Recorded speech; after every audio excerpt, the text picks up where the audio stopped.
Temperatures in the low 90s and a chance of rain. I am Dan Day. Time now for the Joe Rose Show here on 104.3 FM, WQAM.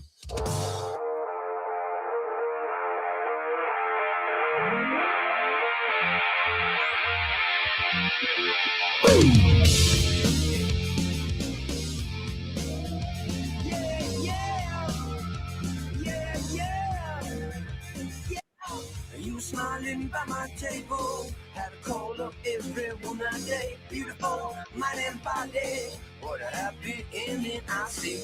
My mind had been enabled, in the memory you overflow. I wanna be your superhero, or even if I tumble fall. Yeah. You have that Welcome in here and happy Friday on WQAM. We've made it. We made it to Friday here. Another crazy week. Got a bunch of news going early in the week, and now we have reached the end here. Joe will be back with us on Monday, by the way. I'm Hollywood. Omar Kelly is back with his blue curtain behind him. We got Jamie in the house. Dan Day is in the house. Good morning, gentlemen. Dan, I got to tell you to start the show here that I bet the tie last night. I bet the tie, and garbage ass Turkey B. They screwed me apparently in the 98th minute. I obviously didn't watch. Literally last play of the game. Yeah, of course. That's how betting usually goes. That's just how it goes. They find ways, unique ways to just rip your guts out. That's why betting is fun, though, right? I suppose, but it's so easy to lose. It is so hard to win in that game. How much are we talking here in terms of hundreds? Hundreds? No, I had a $5 protected bet, so I threw it on the tie, Omar. I don't bet large sums. I'm not a whale. I'm not the Hard Rock customer that they're trying to woo with free hotel suites and stuff like that. I'm no free drinks on the floor for you. No. The best I have is I'm friends with Brian Monroe, and that's about the best connection I have over there. Jamie, good morning.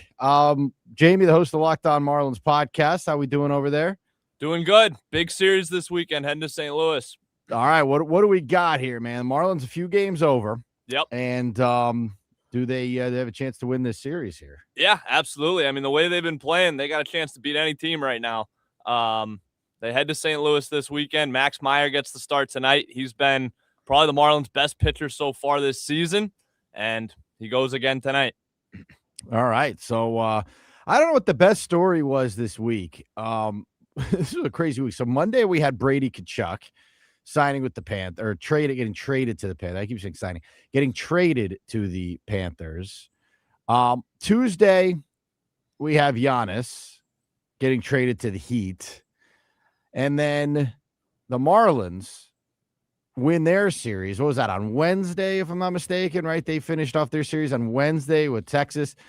So they win that series. So we have three really good stories that happened this week. The USA is advancing in the World Cup to the knockout round despite this ridiculous 98 minutes, by the way. What are they doing playing 8 extra minutes? Did people fake injuries? Is that why we had to play 8 extra minutes, Dan? I don't know about fake injuries, but the United States player did get hurt at some point towards the very end of the game. That probably did cost you that last goal because they had to add an extra 2 minutes. Well, I hope we cut that guy off the team. All right. What a bum. He scored the first goal of the game. Yeah, whatever. So we have USA fans. A lot of good stories down here this week. Yeah, and Dan said that there were some Panther trades before tonight's draft. What do you got, Dan? They set the table for us one more time here. Okay, so we sent a 5th rounder tomorrow because the draft starts tonight, but we don't have any draft capital because we're all about winning championships. We're not about building for the future. It's not what the Panthers are all about. We want our championships now. So we send a 5th rounder that's going to be tomorrow in the draft and a 4th rounder next year to Philadelphia for winger Garnett Hathaway, kind of take over for AJ Greer, who we're expecting to lose in free agency. Okay. He's a gritty 34-year-old. I do appreciate honesty on this program. And I will tell you that I am not a hockey draft. I wouldn't say I'm not an expert. I'm not anything when it comes to the hockey draft. Well, you'll get Doug Plagans even being like, some of these guys, you can't research a 15-year-old from Finland that's played on a youth league team. Like, if you know anything about these guys, you're lying. Hey, man, there's some YouTuber out there doing it, so don't say you can't do it. No, I know there is. I saw Dave Dwork went up, and he's like, I think the draft's in Buffalo, and I saw on his Instagram, like, he went up there. He's at the draft to cover it. So, like, people do cover it. I mean, it is like a major sports league draft. I just don't, myself, I don't watch any college hockey, and I don't watch any amateur hockey. I missed the Frozen Four this year, so I'm not the person to chop it up here with the hockey draft. I wanted to throw one quick topic at you here, Omar, and then we are going to get to Ira Winderman joined us late in the show yesterday. We're going to run that for you here this morning. But have you seen this deal with Caitlin Clark in the WNBA? And there's another league that we do not talk much about. They had a big night last night, but it happens to be a quieter time of year with sports, and it's actually getting big. The amount of highlights I'm seeing on ESPN, there's a lot of highlights. Well, that's also because ESPN has a deal with them. They probably ESPN kind of has an ownership deal with them, but yeah. I've just never seen a league that hates a player more, seemingly. And again, I'm not that deep into this, but they just seem to despise Caitlin Clark. And are you talking about the whole league, or are you talking about the players? I'm talking about the players that that stomp on her head while she's on the ground or whatever. Like, they just seem like they want to beat the crap out of her every single game just because they despise her. I haven't got it from the beginning. Like, there's some, like, she was bigger than that sport for a while, and when she was in college, and I just think the impact she made was very significant, and I think that she helped advance their game. And man, do they hate her.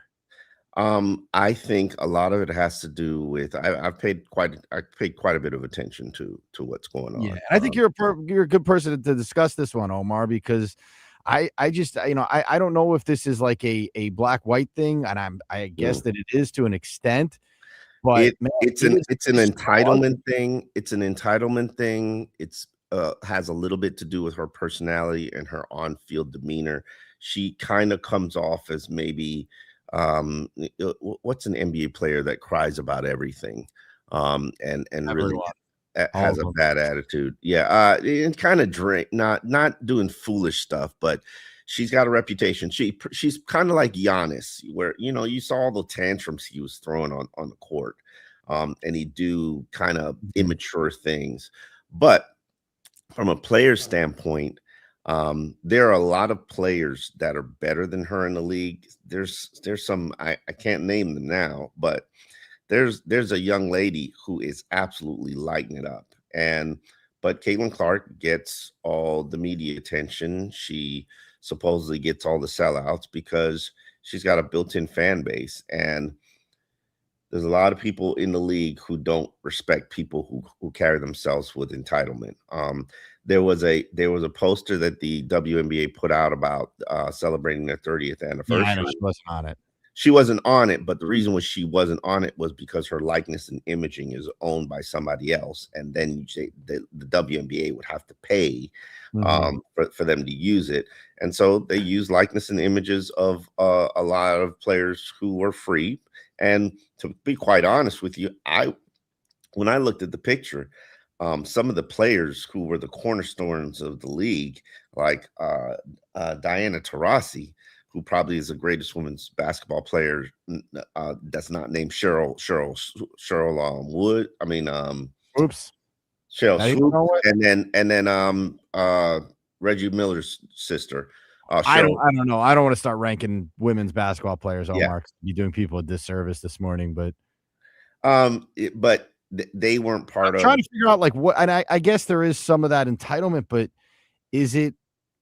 I just have never in a league, Omar. I've never seen a player get this level, and it's not even that they just dislike her, but they're like out there like actively trying to hurt her. Like it's very, very strange to watch because for better or worse, she is the reason a lot of people started to gravitate towards that league. I don't know if that's Well, that's not debatable. That's not debatable. okay. And does it become is there? I'm guessing there is an issue. There is a minor part of it, or some part of it is a race thing, right? Just because Jeremy Lin did a great job getting Asian people to watch the WNBA, does that mean that Jeremy Lin is like? I don't think Jeremy Lin is at all comparable to Caitlin Clark. I don't think that's a great example, though. Like I don't. I'm just you're talking about media attention, and I'm talking about she brought money into that league. Like she is the reason that she is a huge reason for. I don't think she is the reason. I don't think she is the reason that they have money. They have a new title deal. She's the reason we're talking about the WNBA right now. If she was not in the WNBA, I promise you we would not be discussing that league right now. I promise you we would have never discussed the league on that show. We've talked about this a couple of times. So I'm like, again, I don't know what it is. I don't follow it enough. Polarizing. She's polarizing. Answer, but so maybe she is. But why do all the other players try to kill her? Why are they down there punching her in the neck while she's on the ground and stomping on her and knocking her down? It just doesn't make any sense to me why they despise her so much. Entitlement. The way she carries herself, the way she talks, the way she treats other players. That's what has come to the surface for me. Okay. And you can, and there are people who create videos, and she got a tech the other day for clapping at a referee, but it's her behavior, it's her on-court behavior and her antics, and people say that she gets defended differently, and I'm like, okay, cool. But there are probably about 5 other players in the league who are better than her, who just don't get the attention. And I think that there's a level of resentment to that. Okay. That's fair. I mean, I just, I don't like the way that they treat her, to be quite honest. Like, I don't enjoy watching someone getting, curb stomped while they're on the ground like that. I mean, it's just like the things. Yeah, I mean, you're catching it at a good time. She got curb stomped. One of the other reasons I brought so yesterday I had to go. I know you and I are big fans of those discount clothing stores, Omar. So I had to go to Ross, and I had to get a couple of things for our trips. I'm driving home yesterday, and I stopped at Ross, and I walked past the aisle where they have the sporting goods. And they had these really nice Caitlin Clark indoor basketballs, like $50 basketballs. And they were they had a clearance sticker. They were $2.99. $2.99 for Caitlin Clark basketball. I grabbed as many as I could carry because I am a youth basketball coach, and we can use these for our practices. You're having them play with the girls' size ball? Well, yes, they do. The youth kids, they use a size 6 basketball, which is also known as a women's ball. So, that's yes, they do use that. They do use that ball. They don't use the full size men's ball just yet. I don't think we use men's full size balls till 6th or 7th grade, even. Yeah. So the younger ones are using a size 5. There's 5, 6, and 7. 5 is like the little kids ball. 6 is the women's size ball that the kids use till, like, I think Dan's probably right about this, till like middle school ish. And then the size 7 is the gamer, the men's ball. There's your crash course in ball sizes here on a Friday, Omar. Pause. Sure. Anyway, speaking of that, did you see my buddy sent this to me as a fantasy football punishment? Some guy had to send out he had to claim that he had the world's smallest and he had to raise money on GoFundMe for a surgery. That was his punishment for fantasy. Okay, I'm dying to know, because you're probably the only person who's really, really invested, you and Solana, in fantasy leagues. What is the punishment for last place in your league? We have different ones. So I've actually lost both the last couple of years. Now I have You've been last place last couple of years? I have a trophy that I have on my bookshelf at home that I had to put up, and it's a toilet with my name on it, and it also has something suggestive that I hope the kids don't find. But yeah, I've had to display that in my home for a year. So it's we have a winning trophy and a losing trophy. You see the one about the guy that had to go trick-or-treating Yeah, I did. That was awesome. Yeah. The guy went trick-or-treating like whatever, June. It was like, in June, and he had to get 10 pieces of candy before he finished. He was dressed up as like Harry Potter. And people were putting like cans of soup in his like trick-or-treat bag. Oh, the guys that have to spend 24 hours in a Waffle House, and like every waffle you eat, it's one less hour. Every $100 you donate to a charity, it's one less hour. And I know someone that actually did it in Oxford, Mississippi at Ole Miss. They had to spend 24 hours at a Waffle House, and they did it. Yeah. There's some good ones out there, man. There are some good ones. My league does loser has to caddy for the winning, like the winner. Okay, I like everyone that. in our league golfs, so like the loser has to fully like carry the guy's clubs and give them clubs throughout the whole round. I like that. That's a good one. It's a good one. I'm curious if you're listening out there. And I like, by the way, that we have transitioned from that uncomfortable subject of Caitlin Clark to a more in our wheelhouse topic of fantasy football punishments. But just to go back to that story, like it is very, very unusual to me to see a player who has done what she has done for that business. And maybe she's not the best player, Omar. I wouldn't even know. I don't watch, I don't watch enough, but, and I'm not going to sit here and try to lie like I do. I just know that she has been incredibly lucrative for the business of women's basketball, which, needed a kick in the behind to get going. And she gave it that. And, the other players not only seem to dislike her, but they just seem to actively try and hurt her during these games. They just seem to take cheap shot after cheap shot. Yeah, but it's rough up Caitlin Clark, which is no different than rough up Shaq, Hack a Shaq. No different than Jordan when he that was the game playing. Back then, though. But that was the game, right? Like that's the like, game now. No, it's not. That was like the Pistons in the day.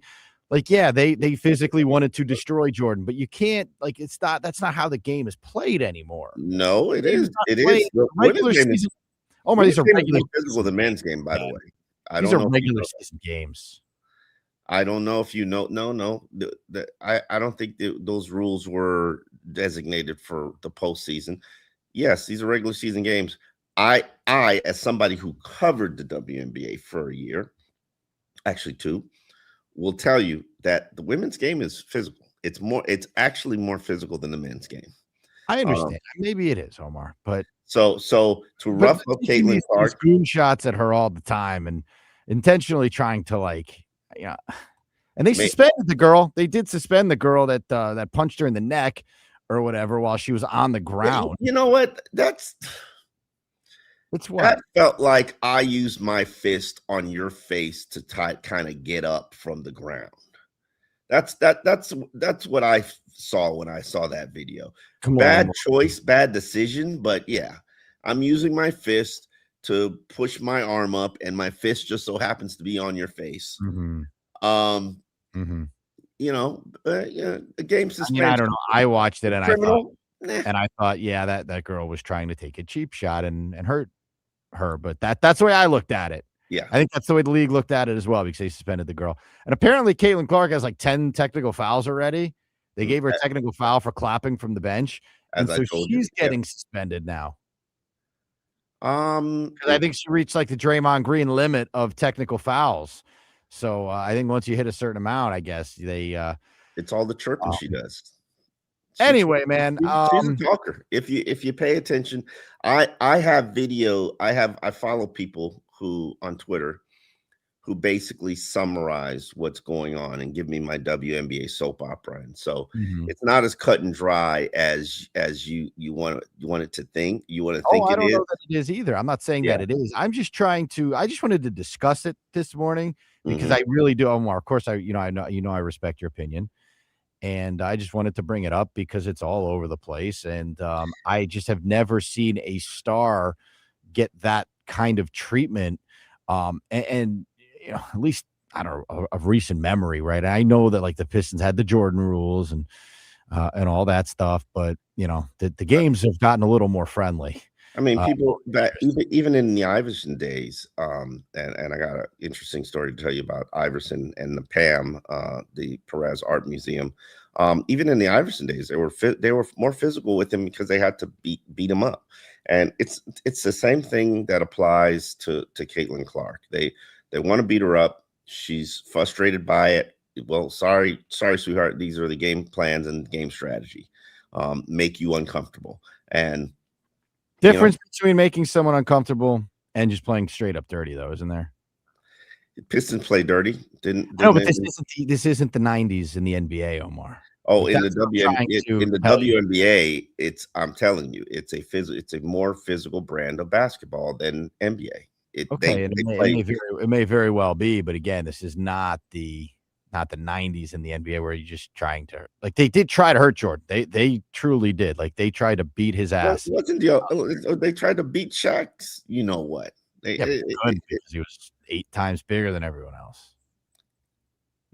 I mean, this is what happens when you're a good player. By the way, if you have thoughts on this, please text it in. I'm curious what everyone thinks about this. You can text 305-567-0560. You can shoot us a message on our YouTube chat as well. Send those in over the next few minutes here. We're going to revisit our conversation with Ira Winderman, so people can find out who the Heat may be targeting here in the coming days. But we will come back and we can talk about this more. I know I want to hear about fantasy football punishments. Oh, that's an uncomfortable topic too. That thing that can get ugly at times. I like the ones where they force you to get a bad tattoo. Those are rough. Yeah, those are rough. All right, we got to take a pause here. We will revisit our conversation with Ira Winderman when we come back.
Stop and go traffic continues in Miami this morning with an accident southbound on I-95 at 79th Street. 3 right lanes taken up. The left lane squeezing through, but the main lanes delays pushing back to the Golden Glades. Both express lanes are open, so jump on those if you can. Otherwise, consider 441 even Northeast 6th Avenue as an alternate. Getting busy on the Dolphin eastbound. You're heavy passing the airport. Do you have a minor collision eastbound approaching I-95 at 17th Avenue as well? And delays building on the Turnpike northbound exiting to the Don Shula. Still accident-free in Broward. I'm Amy, and that's traffic on FM 104.3. And you can also listen to WQAM on the Odyssey, iHeartRadio, and TuneIn apps.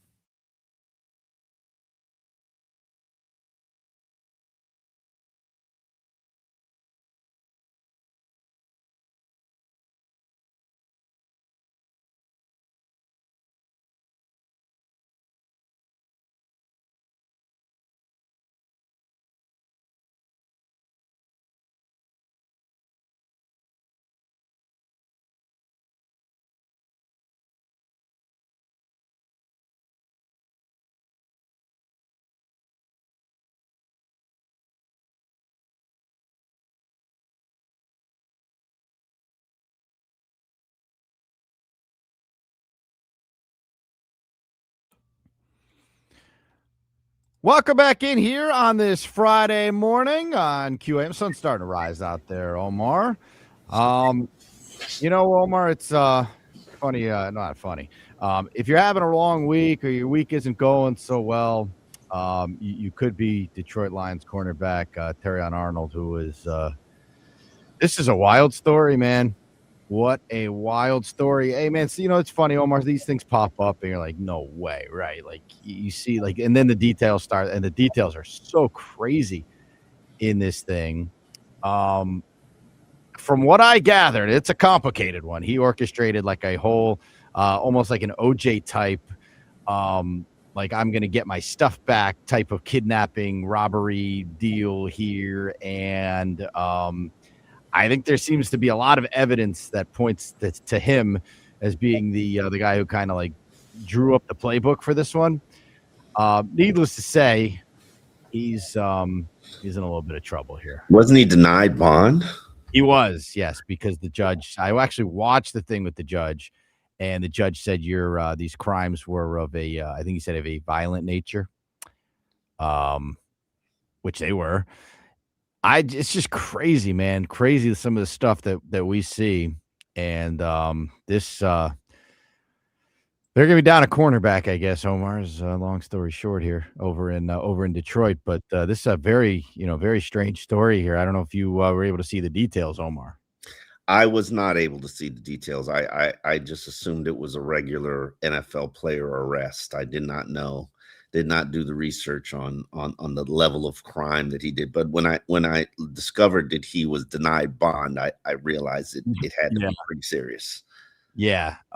This was like an arrest plus. This was not your standard arrest. This was a little extra pizzazz in this one here, Omar. But what a crazy story here. We'll talk to Mike Florio about that later. We'll have Mike Florio on in the 9 o'clock hour. We'll get to the Brandon Sorsby story with him as well. I don't know where that one's going to go either. Omar, we'll see if his lawyer continues to fight. I don't think that would be in anyone's best interest except for the lawyer who gets paid by the hour. Listen, the clock is ticking. Clock is ticking. If they don't have a decision by early next week, you're not. Clock is done. The clock is ticked. I don't know what do they think they're going to do? What do they think exactly? They have a supplemental draft. The only thing that they can do is try to get the NFL Players Union behind them, and I think that's a uphill battle. Just because one, he's not part of the Players Union, and two, nobody's going to protect a gambler. It just seems like nobody wants any part in this. Like nobody wants to be the outside of Texas Tech, who just has no integrity whatsoever. Nobody wants to be Texas Tech in this, like at the other level, right? Nobody wants to be the people that are going to stick their neck out for this guy. Now, even when Texas Tech got their alum to give him a temporary pass, the whole conference was basically like as an institution of higher learning, and you got all these guys. If this was my son, come on, man. Okay, the guy is betting on his own. He spent 3 years illegally betting on his own team. Like, I what hate are when we you bring up doing? the illegal part. Like, let's not I'm not going pretend. down this road with you again. And you could bring this up with Florio. Ask Florio if he thinks that it's not illegal because everyone's doing it. Underage drinking is illegal. Yeah, it is. But It's there's reasons that it's illegal, though, Omar. It's not just illegal for fun. Like turn your phone off. That's illegal too, to have your phone ring during the middle of a segment, but we don't enforce it. You like that, Omar? I just look, there's reasons why these things are illegal. I don't think that they're just illegal to be fun. Like, I think with the drinking thing, aren't there like mental health reasons why they don't want kids drinking? Isn't it like your brain is developing and they don't want, right? Like, they don't want kids drinking, I think, is one of the reasons. I think they, you want the added responsibility that hopefully someone over the age of 21 would bring. I think there's reasons behind these things. I don't think they just do it for fun. But nevertheless, Omar, yes, he was illegally betting. He should not have been betting in the first place, whether it was legal or not. So, it'll be interesting to see how this thing goes. My guess again is that he just kind of goes and trains for a year and, rehabs mentally for a year and then goes from there. And then I'm guessing the league will give him a second chance, right? He seems too young to be blackballed for life. I That's don't a know toughie, but I don't there's know no way if they it's blackball him for life. okay. I think a fair Essentially, I would count this, and I wonder what Mike will say. I think this is essentially suspending him for a year, which is probably what he would have gotten on the bad end of it anyway. Would have been a year I suspension. think this is them turning their back on him, and when he eventually does get in and they do their investigation, I think they'll suspend him for an additional year. Wow. It's got to be a stern, harsh. This is you got to make an example of this young man, and to make sure that every young player right now who's 17 and he's got a fantasy betting site on his app or whatever you want to call those odds companies. Well, in Don't do it. fairness, though, Omar, I think they kind of already have. Like, this guy screwed up his life pretty badly. We got to take a pause. We're going to screw up the format here if we don't get to the 7:00 hour. So we'll take a pause. We'll be right back real quick after this.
Doral Volkswagen, home of the Pricito, our lowest price. Visit us, Doral Volkswagen or DoralVolkswagen.com. The World Football Scoreboard is brought to you by your local Twin Peaks. Twin Peaks is truly unmatched for every match with 29-degree drafts of Michelob Ultra, spicy margaritas with Casamigos, and unrivaled views all tournament. Twin Peaks, eats, treats, scenic views. Turkey A hit a last-second 98th-minute goal to defeat the U.S. men's national team at 3-2. The U.S. will advance nonetheless to the round of 32. Bosnia-Herzegovina Wednesday at 8 in Los Angeles. Ecuador defeated Germany 2-1. Both teams advance. Ivory Coast down Curacao. Ivory Coast advanced. Japan and Sweden drew 1-1. Both teams advance. The Netherlands defeated Tunisia, with the Netherlands advancing, while Paraguay and Australia played to a scoreless draw. Australia advances. Paraguay's future is unsure. This weather report is brought to you by Tornado Roofing and Contracting. Storm season is coming. Make sure your home is ready. Get your free roof and window estimate today. Visit tornadoroofing.com. Overcast skies, temperatures in the low 90s with chances of rain throughout the day. I am Dan Day. Now back to the Joe Rose Show here on 104.3 FM, WQAM. I was just going to jump right back into this, Dan Day. I got to tell you something. This Turkey A thing has to stop. They screwed me in the 98th minute. I bet a tie. Turkey, all right? They're back down to Turkey. Noted. Thank you. Welcome back in here on this Football Friday, right? Is that what we're going, Football Friday now that the World Cup is going on? USA does advance. Hollywood Omar Kelly is with us. Jamie, Dan Day, Blake here. This Turkey thing is driving me nuts.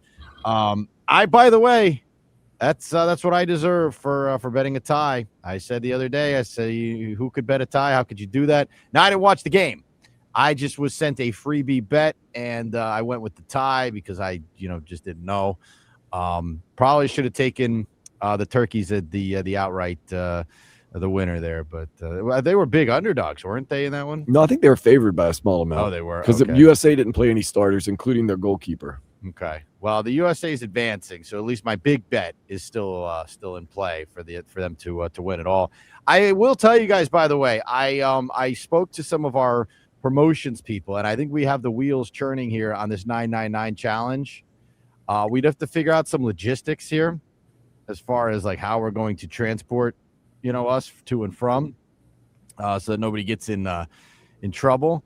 But I think we are trying to get the wheels turning on this thing. And Jamie, we got a big series coming up here for the Marlins this weekend. I saw on the YouTube chat you were promoting your Marlins podcast here. So if you'd like to do that to the rest of our listening base, here is your moment to shine, Jamie. Yeah, second half of the season gets started today. Today's show, we're going to be talking about Marlins sending down Connor Norby. It was an interesting decision. A lot of people thought Leo Jimenez was going to go down, but they went with Norby. Graham Pauley's getting called up. So we're going to touch on all of that, as well as preview the weekend series, preview the road trip, and talk about if this team's really a contender. Now they get sent to is it the Jumbo Shrimp? Is that the team? Jacksonville right. Jumbo Shrimp, AAA. Okay. Yeah. They must have a cool hat. Yeah, they do. Right. Those major minor league teams have cool hats. They also have very cool ballparks. Yeah, they also have really cool names, like interesting team names. There are a lot of cool team names, and some of them do like alternate hats and stuff. Yeah, There's like minor league baseball is pandas, cool. Rubber ducks, like random team names. Yeah. Minor league baseball is very cool. Omar, good morning. You are working on some stuff for the weekend, you told me. I don't know if you want to preview any of that. I probably should have ran this by you before I'm asking you live here on the air, but I know that people are craving Dolphins content. Omar. Yeah. It's really a column that you guys inspired this week talking about it. A lot of people want to say the Dolphins are going to suck. The Dolphins are going to win 4 games. Mm-hmm. The betting line is 4.5. And that's because there's a lot of unknowns about this team, because there's a lot of young players that will have an opportunity to cement themselves as NFL starters. The runway is clear for young players to show that they can be future NFL stars. We're talking about the Chop Robinsons of the world, the Malik Washingtons, and the column's really about, if the Dolphins get, I would say there's about 12 players who will have the opportunity to get a come up. And if that come up is in the Patrick Paul realm of improvement, in terms of a guy going from a question mark to a pillar in one season, Dolphins should be able to produce a winning season. if Malik Willis does it, if Chop Robinson does it, if Jonas Sabanaya does it, if Juju Brents does it, and to me, I would rather have the amount of guys have the come up. If 7 guys have the come up and the Dolphins have 6 wins, the season is a success for me, because you have more guys showing that they can be NFL pillars for this team than you have wins. I think that's the great formula that I want to create for the expectation for 2026. And for me, I know I've told you this, like wins and losses is not not the storyline of this season, right? Like, it's year 1 of a rebuild. So I understand why people that cover the league as a whole, and look from afar or whatever, like, I understand why they think the Dolphins are going to be one of the worst teams in the league. It makes perfect sense, right? They have a lot of unknowns, as you mentioned, Omar, but they are also in year 1 of a massive rebuild, right? So it is going to take time to turn this thing around. Yeah, I just for me, this is not about wins and losses. It's about, how does Malik Willis play? Does he show you flashes? I don't care about his numbers. I just want to see that he, shows you plays here, plays there. Like, oh, you say, okay, this guy gets it. Like, he can play the position. We have the guy at quarterback. We have the guy that, our new staff, coach and GM both wanted here. Right. It was a big deal for them to get this guy here, and it seemed like Omar was something that they had planned well in advance to bring him here. Right. It wasn't some last minute, we'll just take him because he's there. This was something that they went out and got. They drafted a guy on the offensive line in the first round with a stud from the University of Miami on the board. So there's some major intrigue here to this season. And to me, it starts with your first pick and your quarterback. Right. And those guys and how well they can play. But that first pick thing is going to be very interesting to watch, too, because I know there are a lot of Canes fans that are still not happy that Ruben is in Tampa, not here. Yeah, I'm in that category. I'm very curious to see what Ruben Bain does. I think kind of my expectations are, Proctor needs to be at least 14-game starter. Let's hope Ruben Bain is a 14-game starter. Ruben Bain delivers double-digit sacks and helps lead probably a top 15 defense, and he's a consistent edge rusher and edge setter. Then and the Dolphins don't have an edge rusher and edge setter. I'm gonna wonder if leadership is the right fit for here, because the last thing I can afford, or the last thing I want from this organization, is for them to consistently keep missing on Hurricanes that people in this market think will be impact players in the league. But here's the thing, Omar. And as I sit here in my Hurricane sweater, you know how I feel about that program down there. Okay. Yeah. I don't try to hide that. Like, I do the pregame show for football. I do the basketball games with Josie. Like, I care a lot about it. At the same time, you can't just draft Hurricanes players because they're Hurricanes players. Like, you can't do that. That's not what I'm saying. Right? No, I'm saying it. I'm saying it. Like, you can't just like, oh, they play down here, they're fan favorites. Like, you can't approach it that way. Now, with that being said, if this pick doesn't go well, this would be a massive disaster. And for more reasons than define well. Ruben is 4 hours up the road in Tampa. So yes, that would be a problem. That would just add on to me. That would add on to the problem. Because I know Ruben is going to be a productive NFL player. I don't think there's like too much debate on that, right? I don't know if he's going to be the best ever, but I think at the very least he will be productive. If this doesn't go well, like let's say this guy shows up to camp and he's overweight. Let's say he's unhealthy. Let's say any of these problems pop up. These guys from Green Bay that came down here, took over, they stuck their neck out for this guy, right? They put all their chips on the table. This was a big pick. Hold on. He would have been drafted in the next 2 or 3 picks. He would have been drafted by the Lions. I don't care who would have drafted him. We did. Okay, yeah. Who drafted him? And we chose him over a safety. A lot of people think it's going to be the rookie of the year, and we chose him over Ruben Bain, who is a fan favorite here. Yeah, this is territory This for was us not to a question difficult decision making pick. of leadership. This didn't seem like an overly difficult pick. Okay, there were a lot of good names on the board, a lot of guys that I imagine are going to be productive NFL players. There If should this be. guy does not, look, I'm not saying he's got to be the MVP, but he's got to be a starter. He's got to be a starter talent He's right gonna be away. a starter. He's gonna be a starter. I think Well, he's physically going to be a starter, but I mean an actual starter. Like he's got to show, like, hey, he has to show that he can play. I think your quarterback needs to show that he can play because if these guys missed on either one of those two, those are going to be what? really costly misses. Okay, and then we just start over next year and try to figure out a better spot. We tell you that Caden Proctor should have been playing right tackle, just like we tell you Jonas Avenai should have been playing right guard.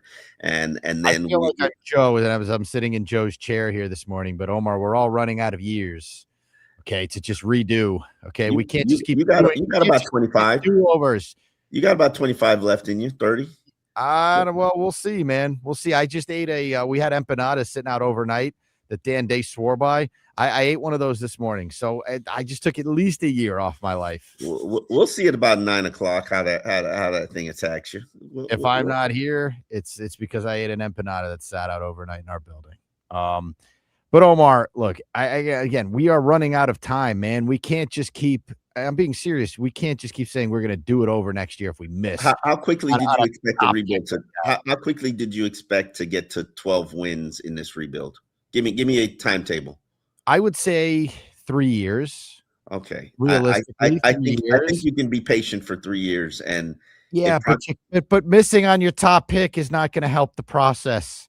That sets you back drastically.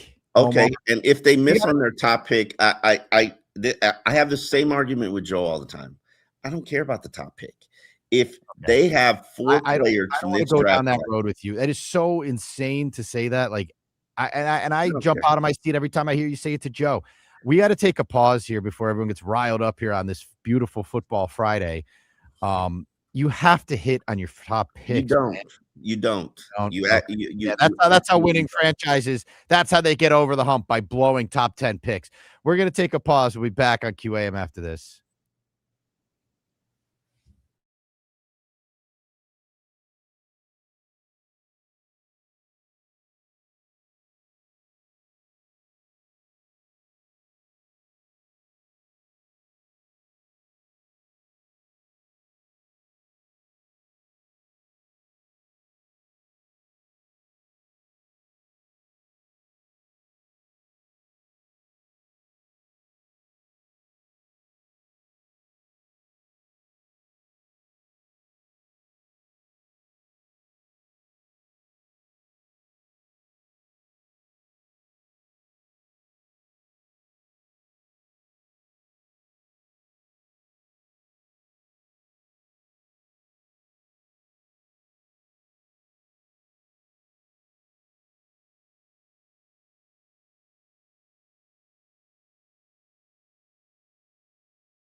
Traffic brought to you by your local Twin Peaks. Not easy in Miami this morning. An hour-long delay southbound 95 with an accident at 79th Street. 3 right lanes still taken up with delays back to the Golden Glades. Both express lanes are open, so jump on those if you can. 441 feeling the delays as well. Consider Northeast 6th Avenue as an alternate. And if you're on the Palmetto and Doral, southbound at Northwest 36th Street, if you have a stalled vehicle, the express lanes are temporarily blocked, so stick to the main lanes.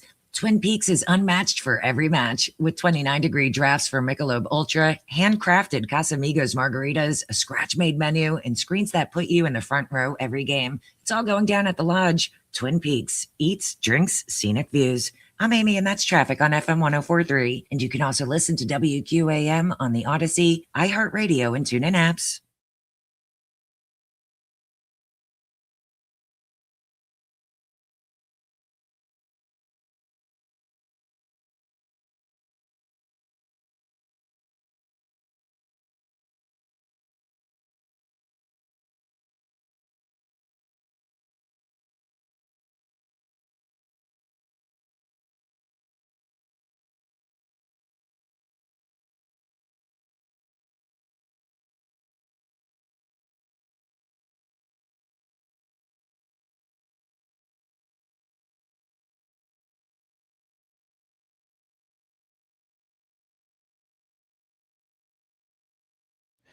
Welcome back in here on WQAM. Hope everyone is having a good start to their Friday morning. Mike Florio is going to join us in the 9 o'clock hour as he usually does. Omar, somebody brought this up on our YouTube stream, and I did have this. I was going to mention this at some point here this morning, and this is an incredibly sad story here. David Sampson, who everyone knows down here, and yes, we do. We are not particularly friendly to David Sampson on this show, and this is a lot bigger than sports. What happened here, and his daughter passed away after a battle with brain cancer, and again, this is just absolutely horrible. 28-year-old daughter here of David Sampson, and not more I can say, Omar. It's just it's a really a truly heartbreaking story, and we have sent out on our Twitter account at Joe Rose Show. There is a fund that has been set up, and it goes towards research here, and they have raised almost $285,000 out of a goal of $300,000. So hopefully that will keep growing, and I just. Absolutely terrible, man, and my heart breaks for David Sampson. Again, a lot. This is a sports show, and most of 99% of the stuff that we say on this show, as we don't want to be taken too seriously. But this is it's really sad when these you see stuff like this. So if you can, if you have anything to spare, these are this is obviously a very good cause, and so there you go. It's on our Twitter page. We just retweeted it out at Joe Rose Show, and that's all I can really say about that one, Omar.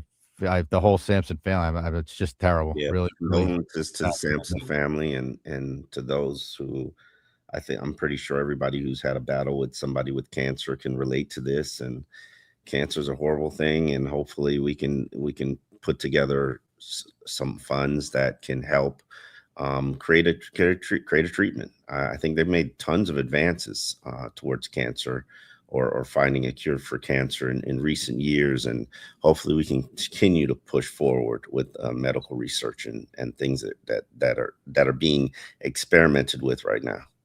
Yeah, and the Dolphins put on their big event every year that raises tons of money. It's become a monster event. I believe, Omar, it's one of, if not the biggest charity events in the NFL. Yes, it is. The Dolphins put on every year, and so that certainly helps to raise money. But again, we have sent this out on our Twitter page.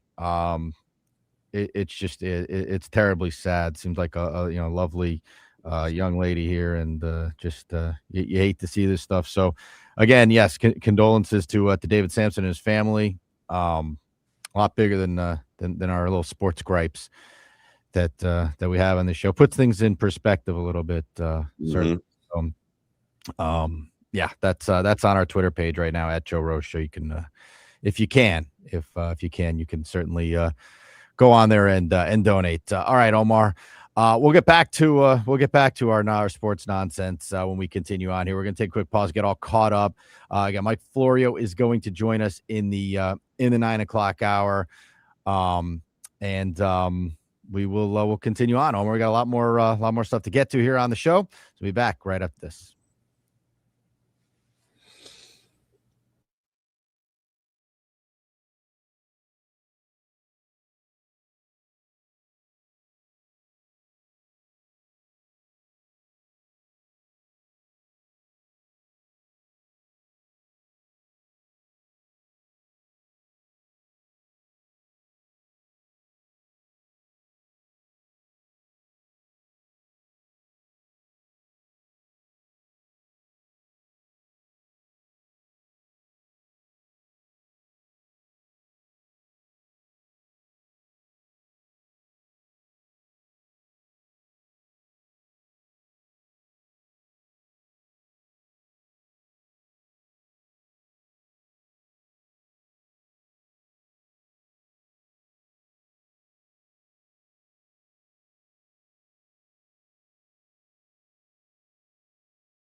News in Miami this morning. Southbound at 79th Street, all lanes are back open. Still dealing with unwinding delays out of the Golden Glades interchange. We did have several minor incidents within the delays as well, so worth using the express if you can. 836 heading eastbound, increasing delays between the Palmetto and 95 as you pass the airport. And on the Palmetto southbound, heavy from 75 down to 36th Street in Doral. Stalled vehicle on the left shoulder in the express lane. Heading through Broward 75 northbound as you exit to Miramar Parkway. The traffic lights are malfunctioning, so expect delays. And northbound 95 very busy now in Deerfield as you pass Sample Road. I'm Amy, and that's traffic on FM 104.3. And you can also listen to WQAM on the Odyssey, iHeartRadio, and TuneIn apps.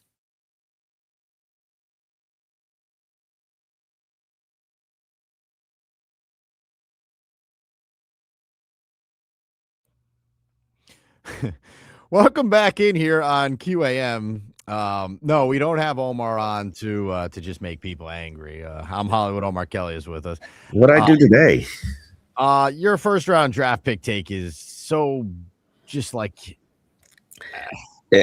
Okay. bizarre. Let me give you a scenario. Clarify it. Okay, go Yeah, ahead. Let me give you a scenario. Okay. You even got Dan Day riled up in there. He's a calm dude, and you got him. Let's look at this. Fiery off that overnight empanada now. Let's look at this. Let's look at this. Sorry, all right. Let's look at this not in a micro way. Let's look at it as Look at it any way you want to look at it, Omar. 4 years from now, let's say Caden Proctor's a bust. Okay. 4 years from now, if two of your receivers pan out and become solid NFL starters, and then all three of your linebackers, Trey Moore, the Kyle Lewis, and Jacob Rodriguez are your three starting linebackers, and you've got 5 starters from this draft. Does it matter that Caden Proctor's a bust? Yes. Or did you have a good draft class? Or did you have a good draft class? Let me give you a good example. It's Omar saying about it doesn't matter where you draft them as long as you hit on somebody. Look at the San Francisco 49ers. Years ago, they drafted Trey Lance to be their franchise quarterback. He turned out to be a bust. But Mr. Irrelevant, Brock Purdy, ended up being your franchise quarterback. So if you go into the draft, say, we got to get our franchise quarterback, doesn't matter whether you draft him 5th overall or Mr. Irrelevant, you still hit on your franchise quarterback. That's what I was saying. I don't No, I understand what he's saying. What he's saying is that as long as you hit on some of your picks, it's good. Like he wants a high percentage of hit rate. But the first pick, the guy was, what was he, the 12th pick in the draft? Like he's supposed to be. He's got a 33% chance of busting, like every other first round pick. I'm sure he does, but like he's still Omar. Like I don't want to just say, oh, if he's 33% of first round, 33% of every draft pick is a bust. Well, no matter, and that's a first round, and the percentage goes even lower per round. As long as you hit, and you walk away from a draft with 3 established, proven stars. I'm not even talking about, starters, not even superstars. You've had a good draft. I can tell you, Lewis Moore, an undrafted safety from Indiana, has just as much of an opportunity, if not better, than Michael Taft, the guy that they drafted from Texas. Lewis Moore made more plays than him in the offseason program. If Lewis Moore starts and Michael Taft doesn't, who cares? You stop at the offseason program. The guy made a few more plays than you and I did during the offseason program. Okay. They're running around out there in shorts. Let's not do the offseason program thing. It's a sample size that we have. But my point is, same thing with Kader Kohu. I understand your point. Let me finish my numbers guy. You're a numbers guy. Kohu was it part of the same class as Cam Smith. Cam Smith was a bust. Okay. Bad look for Chris Greer. But you did walk away in that draft, in that rookie class, with a rookie starting nickel and Kader Kohu, who turned out to be a pretty good player. He got injured last year. We didn't get to see him, and he left because it's a new regime. But I still believe that Kader Kohu's still a good player. He's going to get a chance to show that in Kansas City. Okay, it's a bad look that Cam Smith busted. But did you have players from that? No, not really. But but you did find a cornerback who gave you what Cam Smith should have given you. Now, is it ideal that your first round picks or second round picks or early draft picks bust? No. And yes, that's been part of the problem that we've had here in this organization. I was just about to say that's why we're in the situation that we're in, Omar. Everybody has It's busts. not about we got a starter late in the draft, so it doesn't matter that we took David Deion Njoku, who will probably be in the running to be a starter here for the Dolphins. He was a bust for the Baltimore Ravens, the best drafting organization. It was a second-round bust. Everyone has busts. That's my point. Everybody has busts. I understand, but you act like it's like, oh, they blew the 12th pick. No biggie. Like it is no big. It will ultimately be no no biggie. Stop saying that. Stop saying that because that's not true. You need this guy to be a Pro Bowler. You need him to be a Pro. I don't need any. I'm sorry. I don't for a healthy, who ends up being a starter on a mediocre team that the Dolphins have been for 25 years. I'm talking about you need Pro Bowl caliber players. I need every first round pick that the Dolphins draft in the next 6 years during this regime to be a Pro Bowl player. Is what you're telling me? If they're picking at 12, yeah, it'd be nice. I mean, it'd be nice to get a guy who's a really good player at that spot. I think if we go through the draft, there's some really good players that got picked right around that pick. Like Devon Achane is the best. Devon Achane is the best talent in his draft class, and that includes a running back. That includes Patrick Paul. Who cares where he was drafted? People don't. Running backs are. It's very rare you take a running back high. I know that two teams just took a running back high the last 2 years, and they're doing well. Detroit took a running back high. He's one of the best in the draft. Atlanta took a running back high. He's one of the best in the draft. And Devon Achane is comparable to all of them. And he was not drafted in the first round. Stop making this obsession about where a guy is drafted or how high of a resource that you use. 33% of your first round picks, including Fernando Mendoza, have a chance to be bust. That's just the reality of it. I feel like two things can be true though. Like, yes, you can hit on your late round picks, but like, you think the 49ers aren't kicking themselves for not taking Jamar Chase or Penei Sewell or Pat Surtain over Trey Lance? They don't care. You know why they don't care? Because absolutely care. No, they do. They don't care because ultimately, a quarterback who's the last pick in the draft beat him out and is a franchise quarterback, and they got a franchise quarterback, and they're lucky to have a franchise quarterback. The Dolphins wish they had a franchise quarterback. So yeah, you traded more assets to go get the guy who busted, but is it stopping you from being a good franchise? The 49ers are still a good franchise, and you know why? Because they got a franchise quarterback. And he just so happened to be the last pick in the draft. Who cares if it was the second overall pick or the last pick in the draft? As long as you got it, you got it.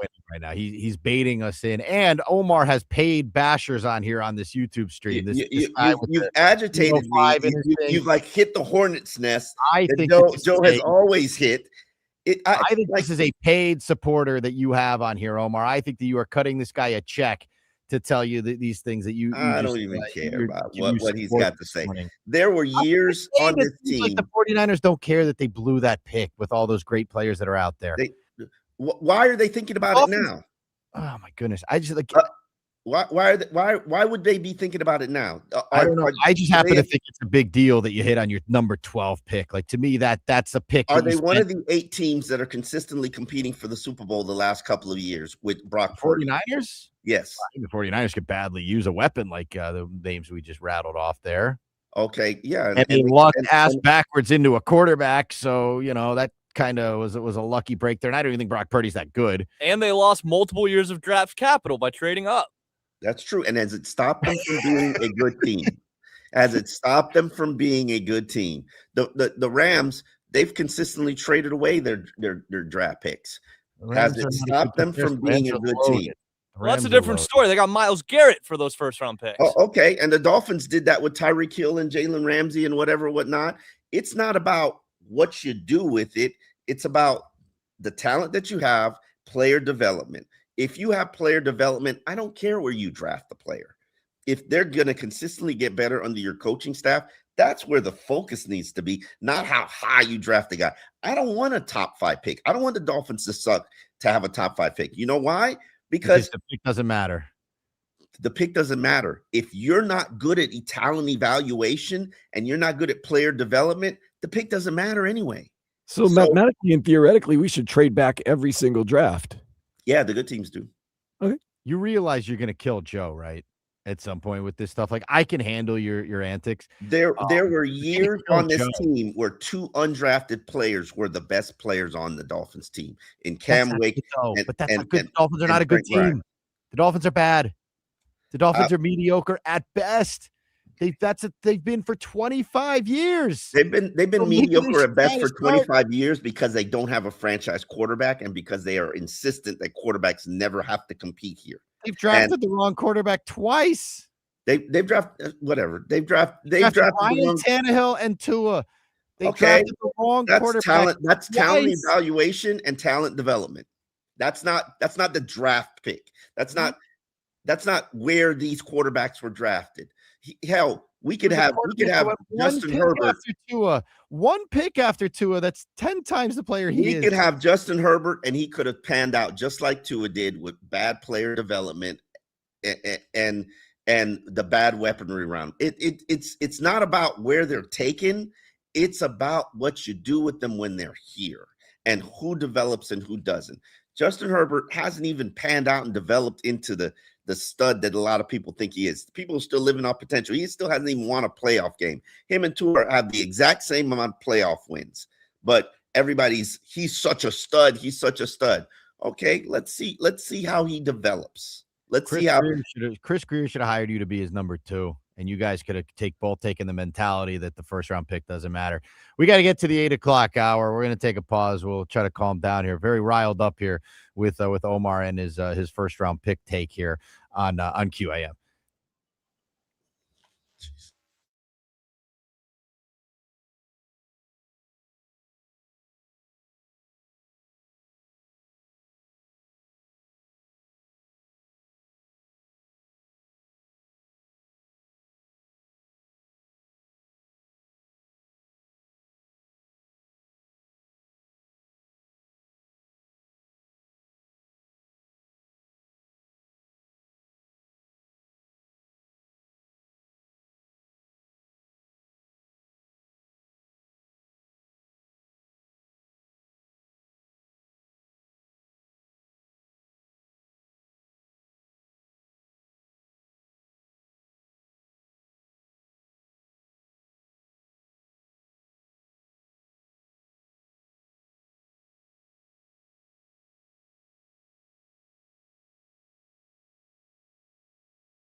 It is time for headlines. Brought to you by Doral Volkswagen, home the price suit to our lowest price. Visit us at Doral Volkswagen, DoralVolkswagen.com. Turkey defeated the USA at a last minute last night, 3-2. USA still advances. Thank you for not calling him Turkey. I paused the logo. Turkey. Bosnia-Herzegovina Wednesday, 8 o'clock in Los Angeles. The Marlins are in St. Louis for an 8:15 first pitch. Max Meyer gets the start. On the weather. It's brought to you by Tornado Roofing and Contracting. Storm season is coming. Make sure your home is ready. Get a free roof and window estimate today. Visit tornadoroofing.com. Overcast skies, temperatures in the low 90s, and there's always going to be a little bit of a chance of rain. I am Dan Day. Now back to the Joe Rose Show here on 104.3 FM WQAM.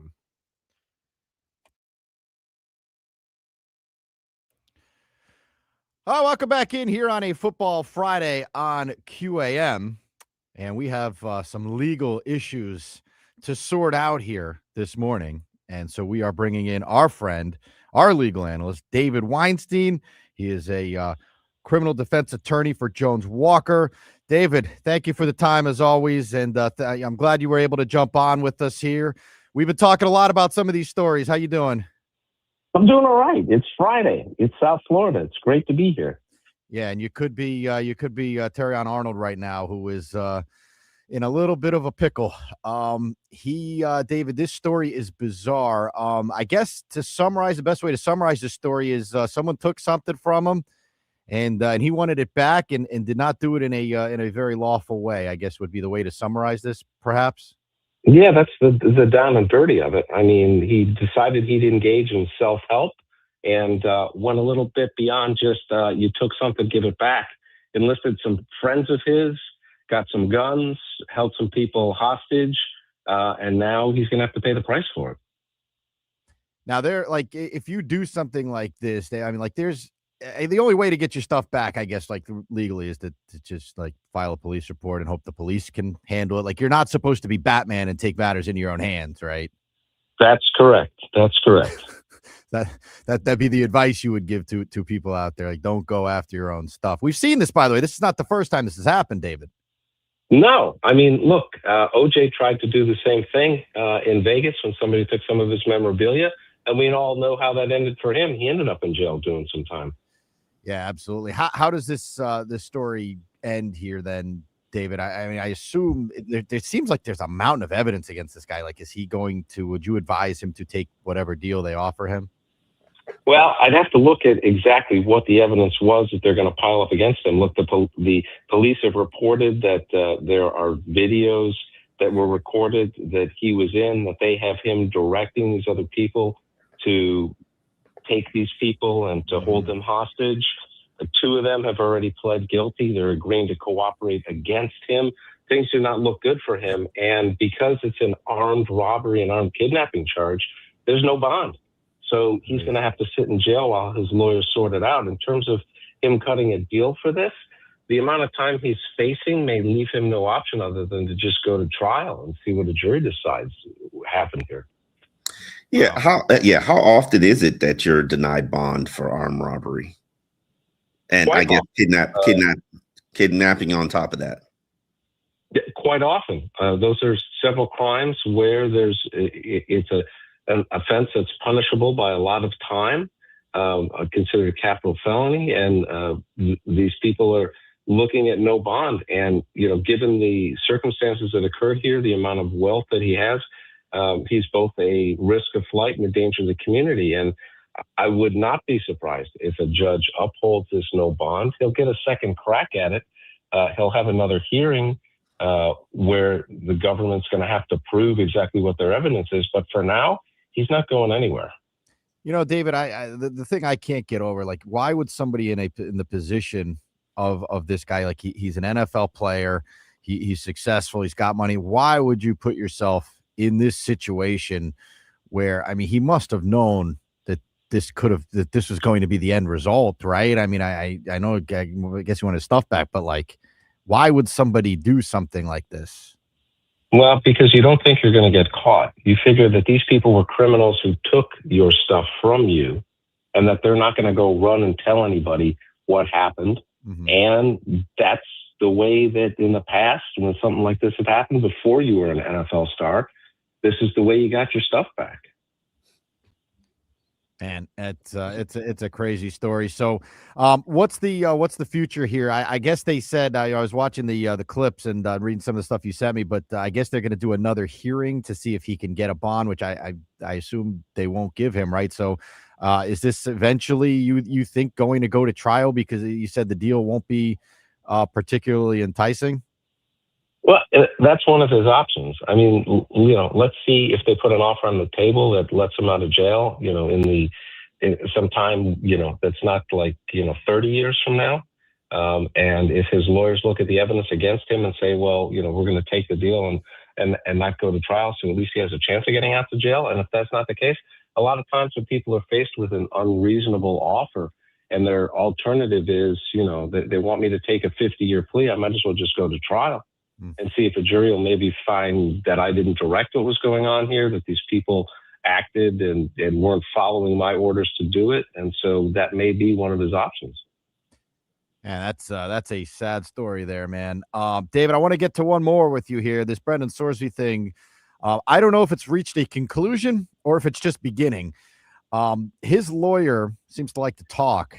If you put a microphone in front of this guy, first of all, David, why does this guy continue to speak? Like, I don't know that he's doing Brendan Sorsby any favors here by continuing to talk. Well, there are two ways to handle your cases. One way is to just handle it in the courtroom and to file pleadings and let your papers talk for you and let judges and juries decide what's going on. The other way is to handle it in the court of public opinion. And lawyers sometimes like to handle their cases in the court of public opinion. And his lawyer in this particular instance thinks that the courts are not going to do him any favors. And so he wants to get his client's story out and use the court of public opinion. But you're right. He's not doing his client any favors. This has gotten from bad to worse for Sorsby. He's not going to get the protection of the NFLPA. And the NFL issued a pretty harsh statement in response to what his lawyer said and listed a litany of reasons why they decided it's not in the best interest of the NFL to have a supplemental draft. David, it's funny you said let the court papers, let the papers do the talking. According to the NFL statement, the papers that he sent in, not so good. He said they were missing a lot of stuff in there. They didn't show any remorse for what he did, like all that stuff. I mean, the whole thing just went on and on about how he didn't submit enough stuff to the NFL to begin with. I don't know if that's his lawyer that does that. I don't know if that's his agent that does that, but whoever did it seems, again, to have done him a disservice. Well, let's give a little bit of credence to what his lawyer said in response to that. His lawyer said they didn't ask us for any of that. They asked us for short, simple statements. And, had they asked us for that, we would have given them more. So it's a question of who are you going to believe here? Are you going to believe his lawyer who says, look, we gave them what they asked for. They just asked for a few short details like they would with anybody else who's entering the supplemental draft, or the NFL who said, well, no, that's not exactly what we wanted. We wanted a much longer list of things. As you mentioned, his remorse, why he did what he did. I think that the NFL is looking at this and saying, we have rules here about betting. And this guy admitted that he betted and bet on his own team. Granted, he wasn't, necessarily playing in those games, but, then says he has this addiction and everything else. He didn't tell us that in his papers. We only know that because of what went on in those other lawsuits. And it's our league, it's our ball, and we can decide what we're going to do with it here. And he's not right now a member of the NFLPA, so they're not going to stand up for him right now either. It'll be interesting to see what happens in court and what the judge has to say about any of this, and whether or not the judge is going to side with the NFL and say, you're a private league, you can do what you want, or he's going to side with the player and say, well, you didn't tell him you wanted that to begin with. You told him that after the fact. David, I wanted to ask you about the gambling underage. We had a heavy, heated debate earlier this week because they're harped up on and obsessed about the fact that, oh, he was underage gambling. When I say they, I mean Hollywood and Dan Day.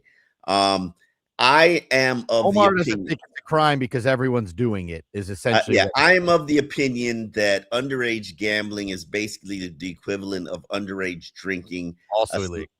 A slap on the wrist and do a little community service. Well, do you happen to know what the punishment for underage gambling would be? Well, you have to get caught gambling when you're underage. If you do it on the side with, a bookie, and those still exist, nobody's going to catch you doing it. But we've all heard the disclaimers that the legitimate gambling sites give out. You must be a certain age to do this. You have to, certify that you are, otherwise you're not entitled to do this. It's not a felony to, gamble underage. At best, it's a misdemeanor, depending upon what jurisdiction you're in. But, the fact of the matter is, if you're gambling underage, if you're drinking underage, if you're misrepresenting how old you are when you go in to get a drink, those are all crimes, at least in the state of Florida. Yeah, and I'm guessing, David, you can't go in front of the judge. Like if Omar got an underage drinking citation, he had to, appear before a judge. He can't just go in front and just his defense would be, well, everyone's doing it. No, I hate to sound like somebody's dad and, use the old, if everybody else jumped off the bridge, would you do it too? Yeah. But yeah, that's not, ignorance of the law, not a defense. And the fact of the matter is, saying everybody else did it, that's not going to get you out of the trouble that you're in. David, here's one more for you. I like with this Sorsby thing. So the judge rules that he can play, right? Is there any way he can go back to college athletics? Like, is there any troubled program out there that will take him? Like, what is, to me, like his option is pretty simple. You train for a year, you go to rehab, in and out of rehab for a year, and you show that, like, I am a changed person when the draft rolls around. Like, to me, that's the only road forward for him. I think fighting the NFL would be a massive mistake. I don't disagree with you, Danny. I think he should follow your advice. Look, there is a judge who said he could go back and play college ball, but that was a judge at the lower court level. Okay. That case was going to work its way up to the Court of Appeals, and he eventually might have lost there. He's made his choice now. He's now said, now I'm going to forego my eligibility, and I'm going to go enter the NFL. I want to use their supplemental draft. They said, no, sorry. So he's really left with very little choice. And he already knows how the NFL feels about him. And it's not going to change anytime soon. So I think you're right. I think his best bet now, train for a year, continue going to rehab, show that you've changed, accept responsibility for what you did, and see if that allows you to get yourself drafted in the first round next year. Last one for you. That judge that made that ruling, is there any, like, is he going to have to explain himself at some point, like how he got to that conclusion? Because this case seems very cut and dry. Like, you got banned for gambling. It seems as though this was a hometown treatment here from this judge, and like, we're going to just break the rules to let you play. Is he going to have to explain himself to his superiors or whatever, or whoever he works for, like whatever, at some point?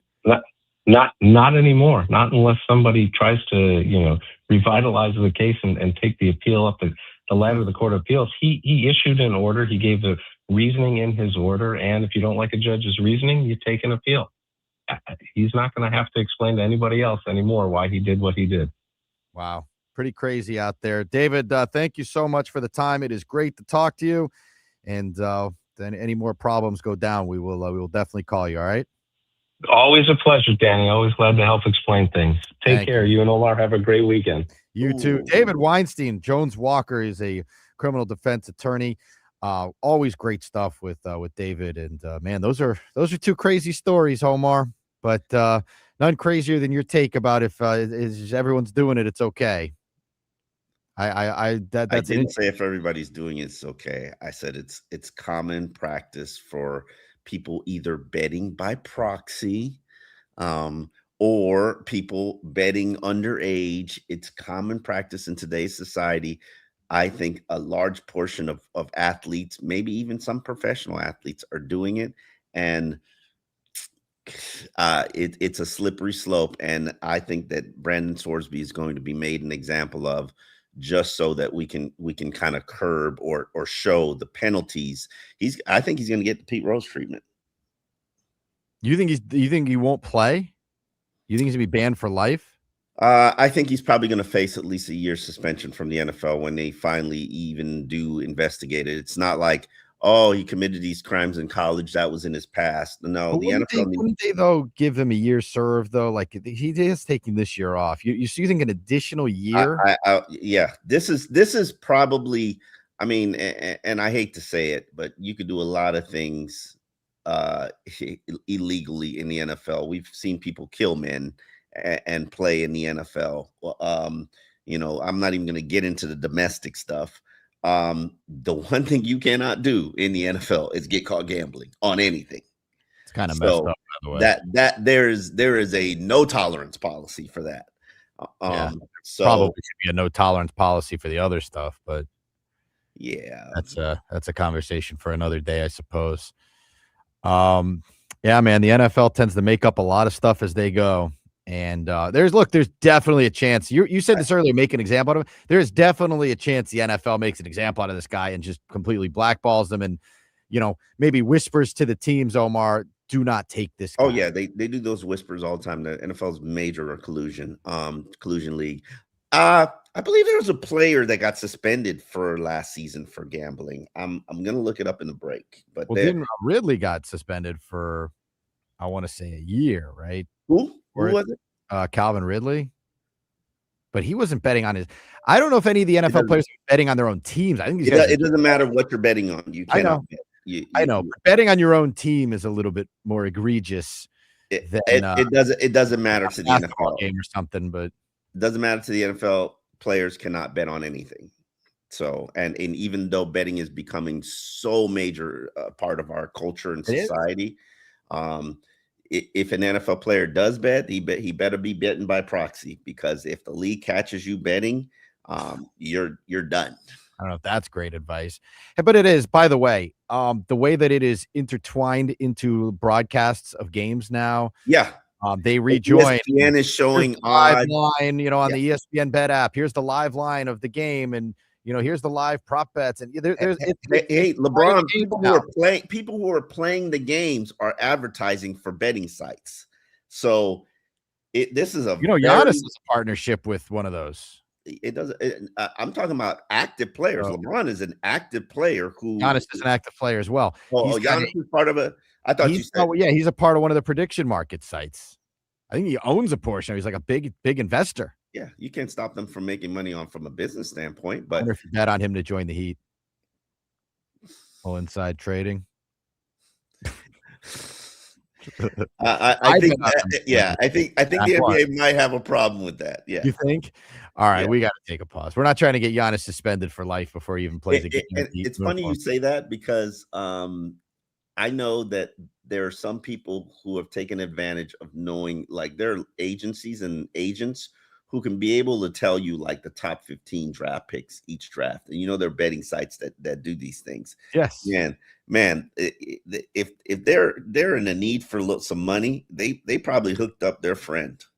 Well, look, man, you get inside information on anything. You can get inside information on stock stuff. Yeah, absolutely. Right? I mean, the politicians take advantage of that all the time. You're correct. So there's definitely, a lot of inside information out there, but it's whether you act on it, I guess, is that's where you and you'd be acting on it.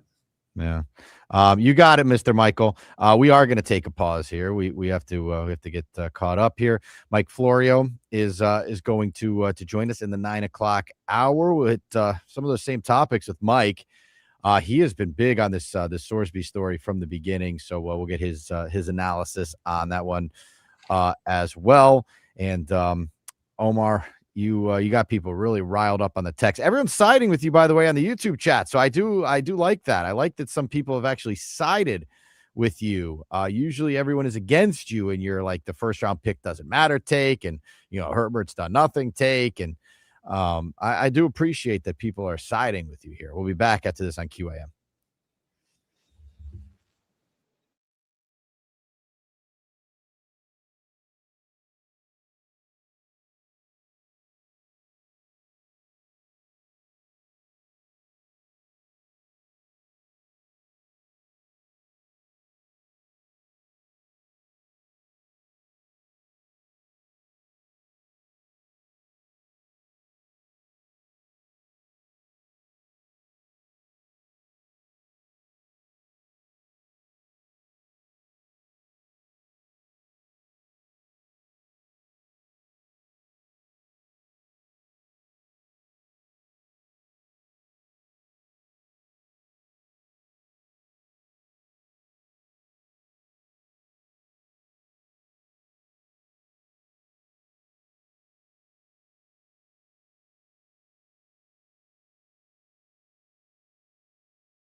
Traffic brought to you by your local Twin Peaks. Still seeing heavy delays in Miami, southbound 95 from Miami Gardens Drive down to the 395. We do have an incident on the Dolphin heading westbound past 12th Avenue. Stalled vehicle in the right lane has you stop and go from 95 as well. In Broward County, all lanes open southbound 95 approaching Commercial Boulevard. Still heavy from Copans, northbound delays passing Copans with stop and go traffic through Deerfield. Twin Peaks is unmatched for every match with 29-degree drafts from Michelob Ultra, handcrafted Casamigos margaritas, a scratch-made menu, and screens that put you in the front row every game. It's all going down at the Lodge. Twin Peaks, eats, drinks, scenic views. I'm Amy, and that's traffic on FM 104.3, and you can also listen to WQAM on the Odyssey, iHeartRadio, and TuneIn apps.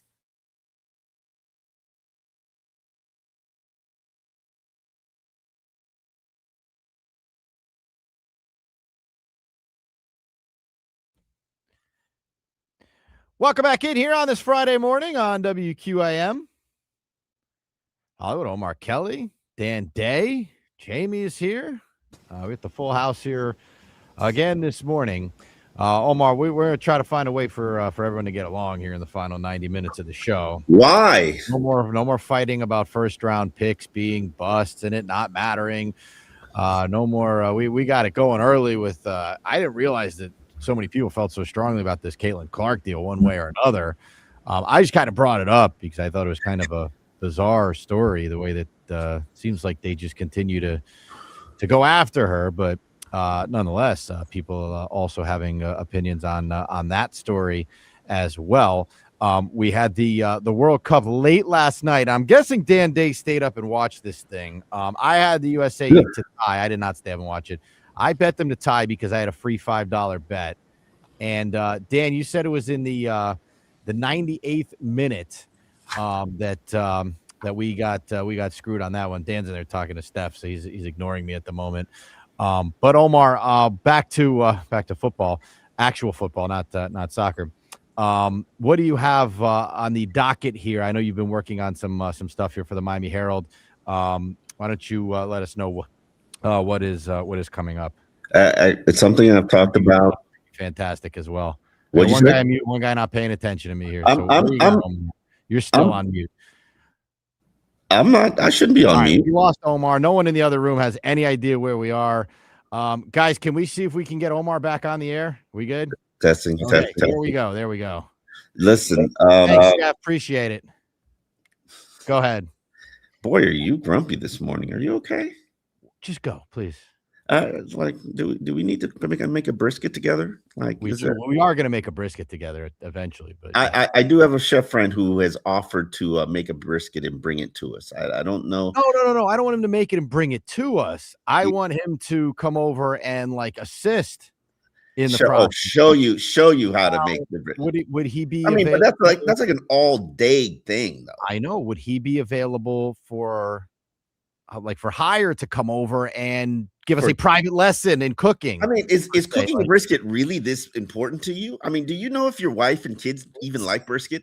My son loves it. How he doesn't necessarily. I mean, he eats the one that I make, but it's very leathery. He tolerates it. Yes, he tolerates it. You like the one that you made? Some have been better than others. The last one, I spent a full day of my life. I spent 24 hours. I mean, yeah, that's making this thing, and it just didn't go well. It's a full day commitment. That's one day of your life you wasted for nothing, for no payoff. And don't forget the price you paid for the meat. The meat I went so all out with this last one, Omar. I made a concoction of apple juice and vinegar, and I was spraying it. And I was tending to it. I tried so hard with this one. So that's why I wonder, like, if your chef friend, like, I do appreciate that he would cook one and bring it, but like maybe I'm in the need of a private lesson here is basically what I'm telling you. Like, if he's available as a teacher for hire, that would be more ideal than him just cooking. Maybe you should go watch him make brisket. I can go to him. That's fine. Yeah. Okay. What's your usual process? Like, where do you get your recipe? Where do you get your seasoning? Like, YouTube. I usually will try to find the shortest YouTube video that can work for my attention span. You got to ChatGPT it. No, like it's not that the process is like tough to understand. It's just that for whatever reason, I am not executing it right. I don't know where the failure in my execution is basically what I'm telling you. I'm all about abandoning things that, like, I give you a perfect example. I love sea bass. Love it. Absolutely love it. I've tried to cook it a couple of times. It's too expensive for you to be botching it. So I've just come to the understanding that if I'm at a restaurant and I see sea bass, I'm going to order it because I can't cook it and it's not worth my effort or time or money to cook it. So I think brisket is you've got to know your limitations, and I think brisket should be off your to-do list. Cooking a good brisket is beyond you. Yeah, but don't you need to have like a goal to aspire to? Yeah, that's true. Like, I support that. I mean, is barbecuing your safe place?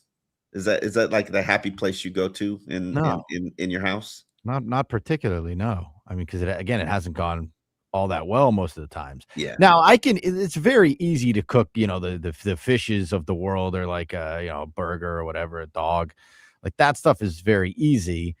It's hard to screw those things up necessarily, but yeah, I aspire to one day cook a brisket where like someone actually says it's nice. Like someone says it's good. Like you did a nice job on this. Like I actually like this, not like the fake. Like who's the arbiter? Because I think your family would lie to you. So we need to. They do lie to me. They have lied to me and told me it's good, but I know that it's bad, and I know that they're being nice because you spent all day. I have traveled the globe tasting brisket, Omar.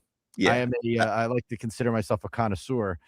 No, I've been to Texas. I've been, Carolina and all that. You know what's funny when I went on my travels, even when especially when I used to cover the hurricanes and was in ACC country. Early in my career, I wanted to taste everybody's barbecue so I can figure out which is the best barbecue. That was my thing. I've tasted the Carolinas barbecue. North and South have a different barbecue to them. I know Texas barbecue. I know Kansas City barbecue. I know most places barbecue. Been in Memphis barbecue. Kansas City's my favorite, by the way. Dallas is more of a brisket city, but I will acknowledge brisket is a territory in an area that I'm very unfamiliar with, and I don't know what good brisket tastes like. I have no idea. So, short of you and I, jumping a flight to like Austin, we'll find a place down here because again, I can't deliver this product at the moment. Like I would need to really probably work with a chef at some point. I have no cooking education. I think the journey starts with a butcher who will instruct you on how to look for the right brisket to buy. And then you go to the chef. See, the butchers are important when you're at that level of elevated meats. Well, Omar, it's been an unsuccessful journey thus far, but we're gonna get there. One day we will get there. More importantly, you were gonna tell us what you got coming up here in the Herald this weekend. We've been telling people all week, please, guys, it is really important to subscribe to your local papers. It is cheap. Just subscribe, get the access to the website, keep our people to cover, keep the Omar Kellys of the world alive. Yeah, I mean, if cover the teams down here, we need local coverage. So please support. But Omar, what do you got coming up? People don't realize this, but a lot of the local papers have stopped covering every local team because we can't afford it anymore. But that's beyond the point. I'm all about. There are 12 players who need to be on the Patrick Paul program. And when I say Patrick Paul program, it's about the come up. It's about the development. People don't realize the amount of work that Patrick Paul did last season to prepare himself for what was a breakout season. And if he can replicate it, Patrick Paul is probably going to be looking at $100 million contract. Every player in the NFL should aspire to do what he has done and what he's in the process of doing.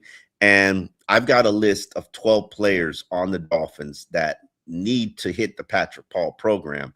And if they do, if 6 of them do, I think you can produce a winning season. Okay. I want to get to some more names with you when we come back here.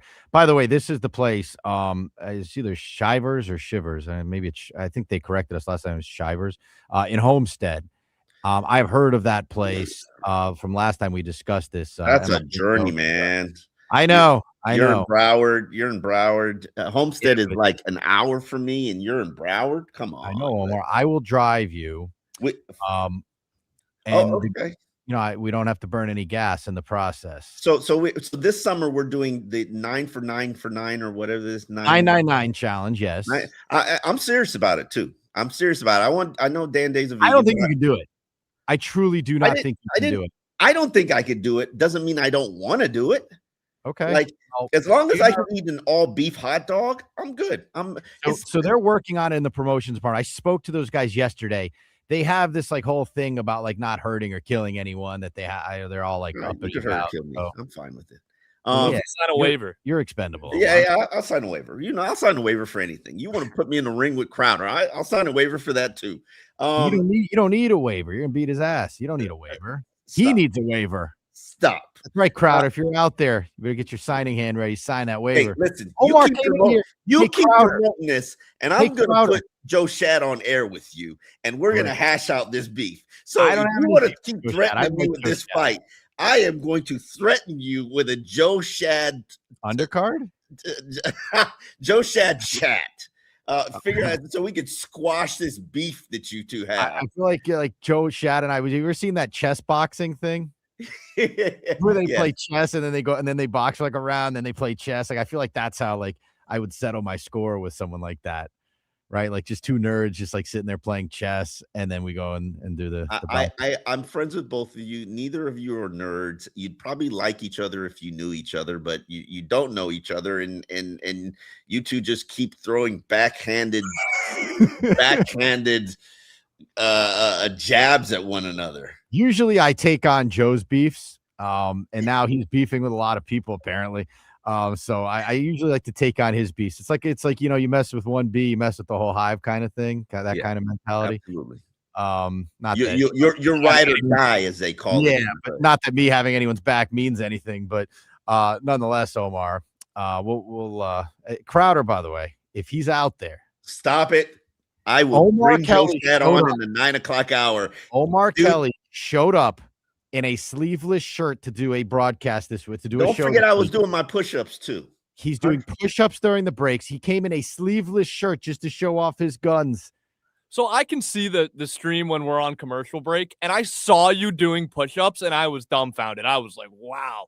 This guy really is training for Crowder. You know how passionate he must be to do that? This is the dirtiest floor known to mankind. I'm like, it's 6:42 a.m. This guy's doing push-ups in between breaks. You've seen me before. I've done those push-ups for years. Omar got diseases that are unheard of doing the push-ups on this floor, just so that he can beat Crowder.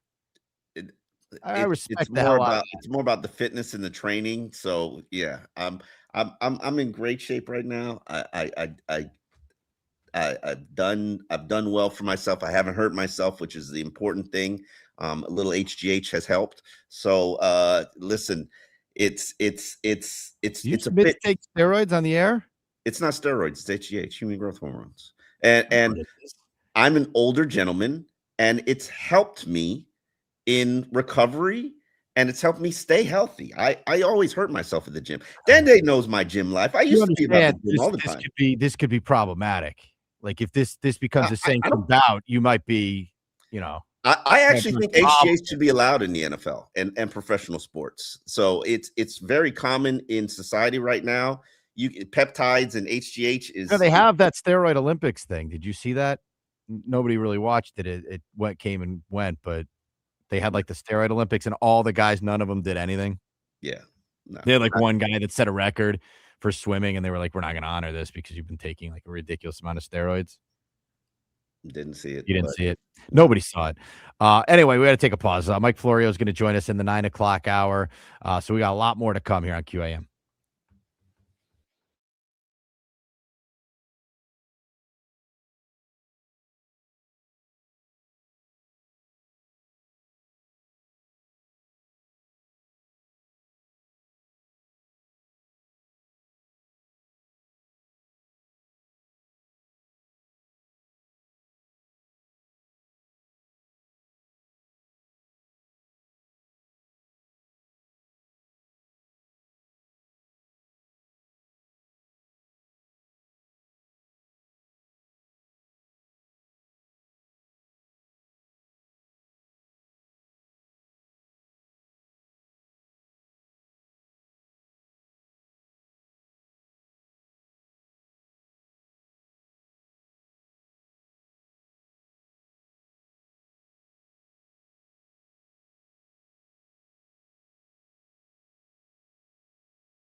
While approaching and exiting onto Lejeune Road. 95 southbound heavy through the Golden Glades, breaks free for a little bit, and then slowing from 125th down to the 395. Little bit heavy now in Broward on the Turnpike northbound passing Hollywood Boulevard. Northbound delays continue on 95 passing Copans Road to Hillsborough. I'm Amy, and that's traffic on FM 104.3, and you can also listen to WQAM on the Odyssey, iHeartRadio, and TuneIn apps.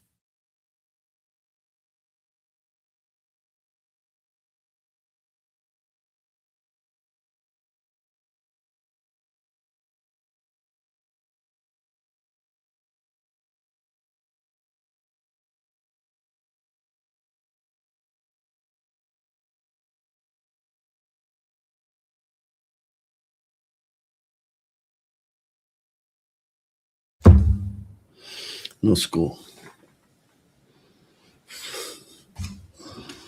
Welcome back in here on QAM. Hello, Omar Kelly, Dan Day along here with you. Omar is fascinated by this barbecue thing. I am. So a very nice texter sent in, Omar. We got Smoking Rich and he gave me his Instagram, so I'm going to follow him. Okay. Says great barbecue. He said he'll show us how to do the brisket. So is he a brisket man? Yes, he is a brisket man. Smoking Rich. Yep. Mission Barbecue, by the way, is good. That's up in Davie. I know they have one there. Watch Barbecue Brawl on Monday nights. You'll be on that show someday. I don't know about that, but let's see. Smoke Barbecue in Fort Lauderdale, good brisket. Okay. Another vote for Shivers. A lot of votes for Shivers. Apocalypse Barbecue. Another vote for that one. We've heard about that place. All right, Omar. We got to do this, man. I mean, we have to actually go out and do it. We do have some free time before the Dolphins start. Dolphins are what, 4 weeks away, give or take? Something like that from getting started with camp, right? They're about 4 weeks away. I'm about 3 weeks away, a little less than that actually, from heading to Charlotte for the ACC media kickoff at the University of Miami. Dolphins start usually right after that, though, Omar. Listen, we got 4 weeks of players having the opportunity to vacation and train and spend their time with their family and their kids. And then after that, and this includes myself, after that, your life is over. Your life belongs to the NFL. Your life belongs to football. But in this time, they should be working with the Pete Bomberitos. They should be working with the XPEs. They should be working with local trainers to get themselves in peak physical condition. I'm sure that Malik Willis and the wide receivers are running drills on a field. I'm not sure which field it is, but running drills, running the offense, and maybe the cornerbacks are there too, mimicking coverages. But I'm going to take a trip to Bomberitos and go up there and see. He's got 2 sites, one in Davie and one in Miami, in Aventura, and annually check out who's training, and it's usually filled with 50, 60 pros throughout the league. But yeah, it's this is the time. This is time that people get themselves ready for what's to come. So we got Mike Florio who's going to join us here in about 15, 20 minutes from now, Omar, and he's got all different stories up here on Pro Football Talk. I don't know if I want to bring up this Diana Rossini thing again. Did you see they put her salary out there, I guess, in the New York Post or whatever, had her salary? Yes. Take that? No, it's so they put her salary out there. I guess she was making $800,000 a year. I have no comment. Well, all right. Here's the thing, though. That is a subscription-based website, right? She's working for The Athletic. Mm-hmm. They must have had to justify what she was making, right? They say reportedly $800,000 a year, as if they're not the employer and wouldn't know. Yeah. So. But you have to justify your costs, right? Like, so clearly they thought she was bringing in a significant amount. I don't revenue, I guess. I have no comment on Diana Rossini's salary. If you want to talk about If you want to talk about her You know, inappropriate comments. relationship, Comments says a lot, by the way. if you want to talk about her inappropriate relationship with Mike Vrabel, if you want to talk about her getting out of tickets, by having head coaches call the heads of their police department, which the story does cover, I will discuss that with you. However, I have no comment on the salary. Absolutely no comment. Fair enough. We'll get into this other story as well with Yeah, you should ask Mike Florio about his thoughts on her salary. I would love to hear his thoughts on her salary. But I for guess you me, say the same thing I'm saying, that they were able to justify it some way. they justified it by paying it to her. You can't pay out more than you're taking in. That's kind of how I'm not sure the Athletics taking in $800,000. I'm sorry. As a whole? As a whole. A year? A year. Like you think they have $800,000 worth of subscribers? I have no idea who subscribes to the Athletic, Omar. Neither do I. Fair enough. We're going to take a pause. 9 o'clock hours next here on Football Friday on QAM.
Doral Volkswagen, home of the price Our lowest price. Visit Doral Volkswagen or DoralVolkswagen.com. Turkey defeated the USA in the 98th minute last night, 3-2. USA will play Bosnia-Herzegovina Wednesday at 8 in the round of 32 knockout round. The Marlins, they play St. Louis 8:15 tonight. And the Panthers announced their 4-game preseason schedule, including home and aways with the Carolina Hurricanes and Tampa Bay Lightning. This weather report is brought to you by Tornado Roofing and Contracting. Storm season is coming. Make sure your home is ready. Get your free roof and window estimate today. Visit tornadoroofing.com. Cloudy skies, temperatures in the low 90s with a chance of rain. I am Dan Day. Now back to the Joe Rose Show here on 104.3 FM WQAM. Welcome back in, 9 o'clock hour on a Friday. I am off to Orlando here this weekend, Omar. I'm going to Universal Kids.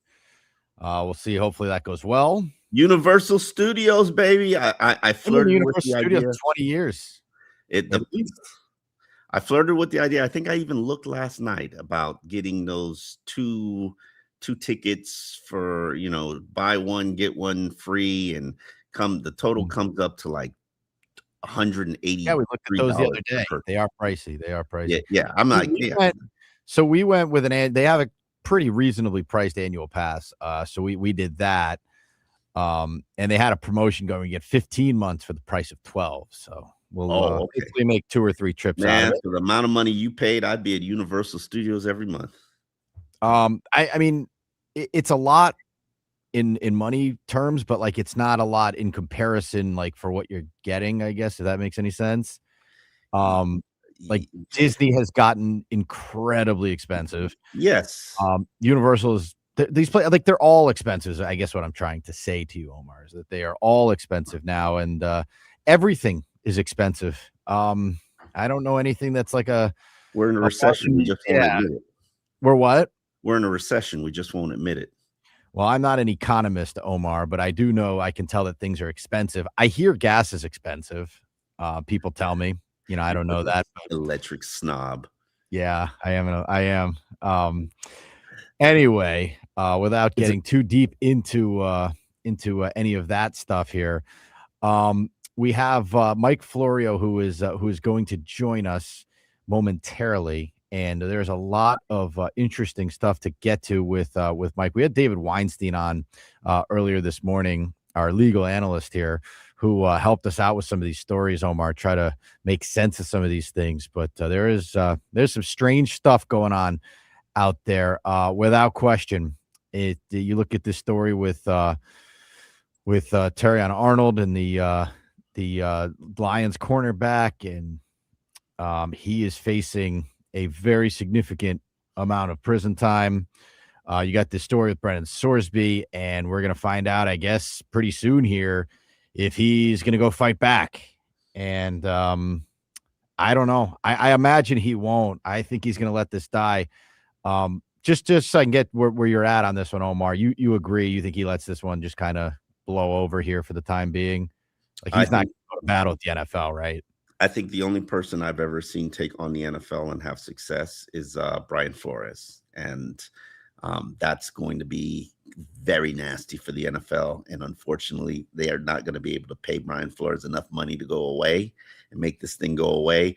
But where everybody do we stand on that, by the way? Like where do we stand on that? It's headed to trial. I probably not during season, but probably next off season. We might be looking at like jury selection, and they discovery. They're at the discovery point where the NFL people are going to have to submit like text history and all kinds of things, which is feels like it's been going on for a long time. Not something billionaires want to do. All right. Well, I know you like to ask Mike about that one. Yeah. We'll ask him about the Lions cornerback situation, and we'll ask him about Brendan Sorsby. Mike Florio from Pro Football Talk will join us when we return here on QAM.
Traffic brought to you by your local Twin Peaks. Good news in Broward County. All lanes back open on the Turnpike northbound past Hollywood Boulevard. Still dealing with unwinding delays from the extension in Hard Rock Stadium. Both sides of 95 a little bit heavy through Fort Lauderdale. Heavier delays northbound with stop-and-go traffic passing Sample Road. In Miami, slowly recovering through the Golden Glades, but still heavy southbound 95 from 125th Street into downtown. Eastbound delays continue on the Dolphin, passing the airport to 95 as well. Twin Peaks is unmatched for every match with 29-degree drafts for Michelob Ultra, handcrafted Casamigos margaritas, a scratch-made menu, and screens that put you in the front row every game. It's all going down at the Lodge. Twin Peaks, eats, drinks, scenic views. I'm Amy, and that's traffic on FM 104.3, and you can also listen to WQAM on the Odyssey, iHeartRadio, and TuneIn apps.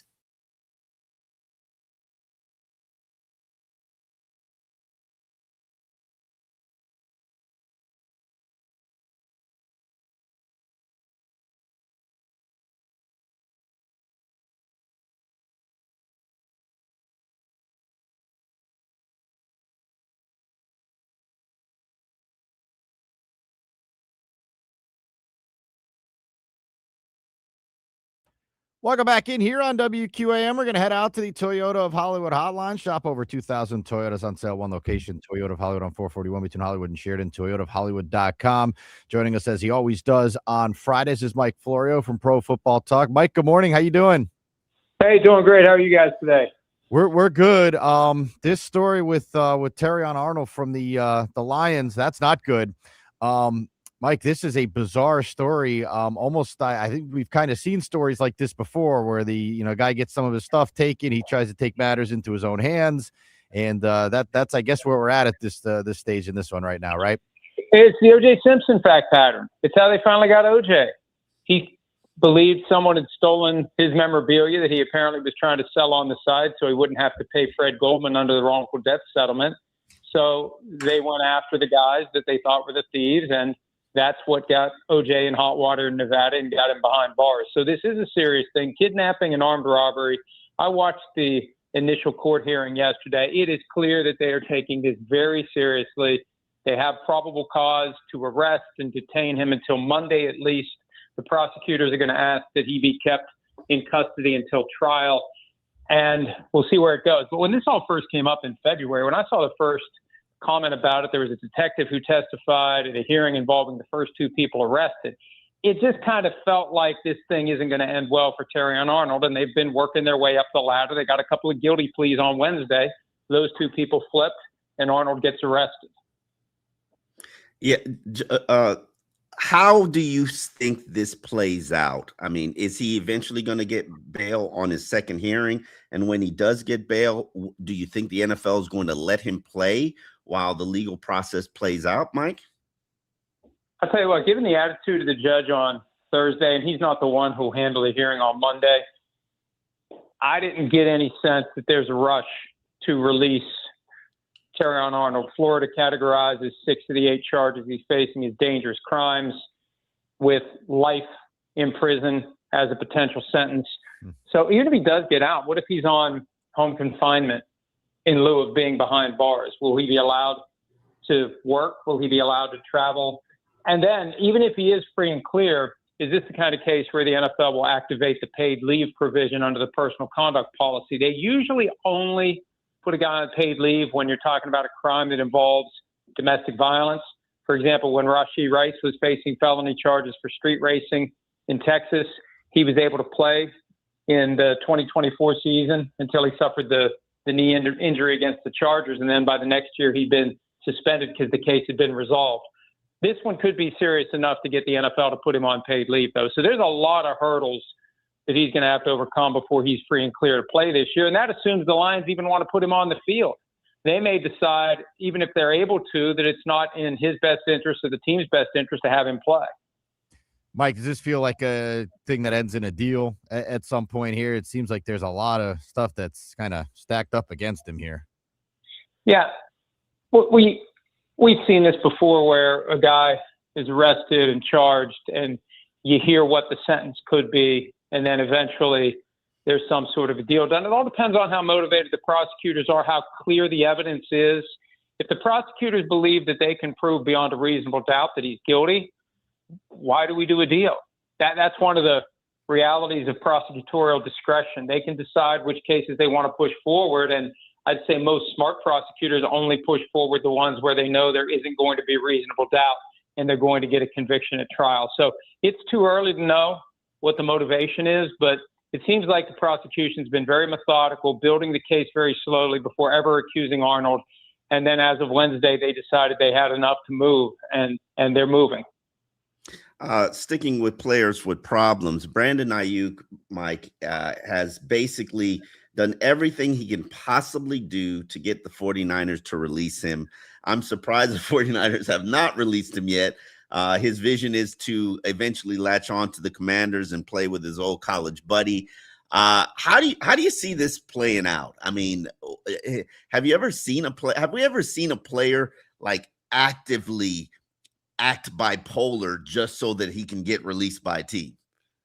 Well, yeah, Antonio Brown did it in 2019 twice. I don't know if he was acting though, Joe. I mean, I don't know if he was acting. Well, that's a good point, and we don't know what Brandon Ayuk's motivation is, and I'm not comfortable. I said this to Joe last week. I'm not comfortable making assessments of his mental health based on these videos. This is either a deliberate strategy that he is implementing with the advice of his agent, or he's ignoring his agent. I made this point last night. Who's advising this guy? And if I'm his agent at some point, I fire him. Drew Rosenhaus fired Antonio Brown at one point.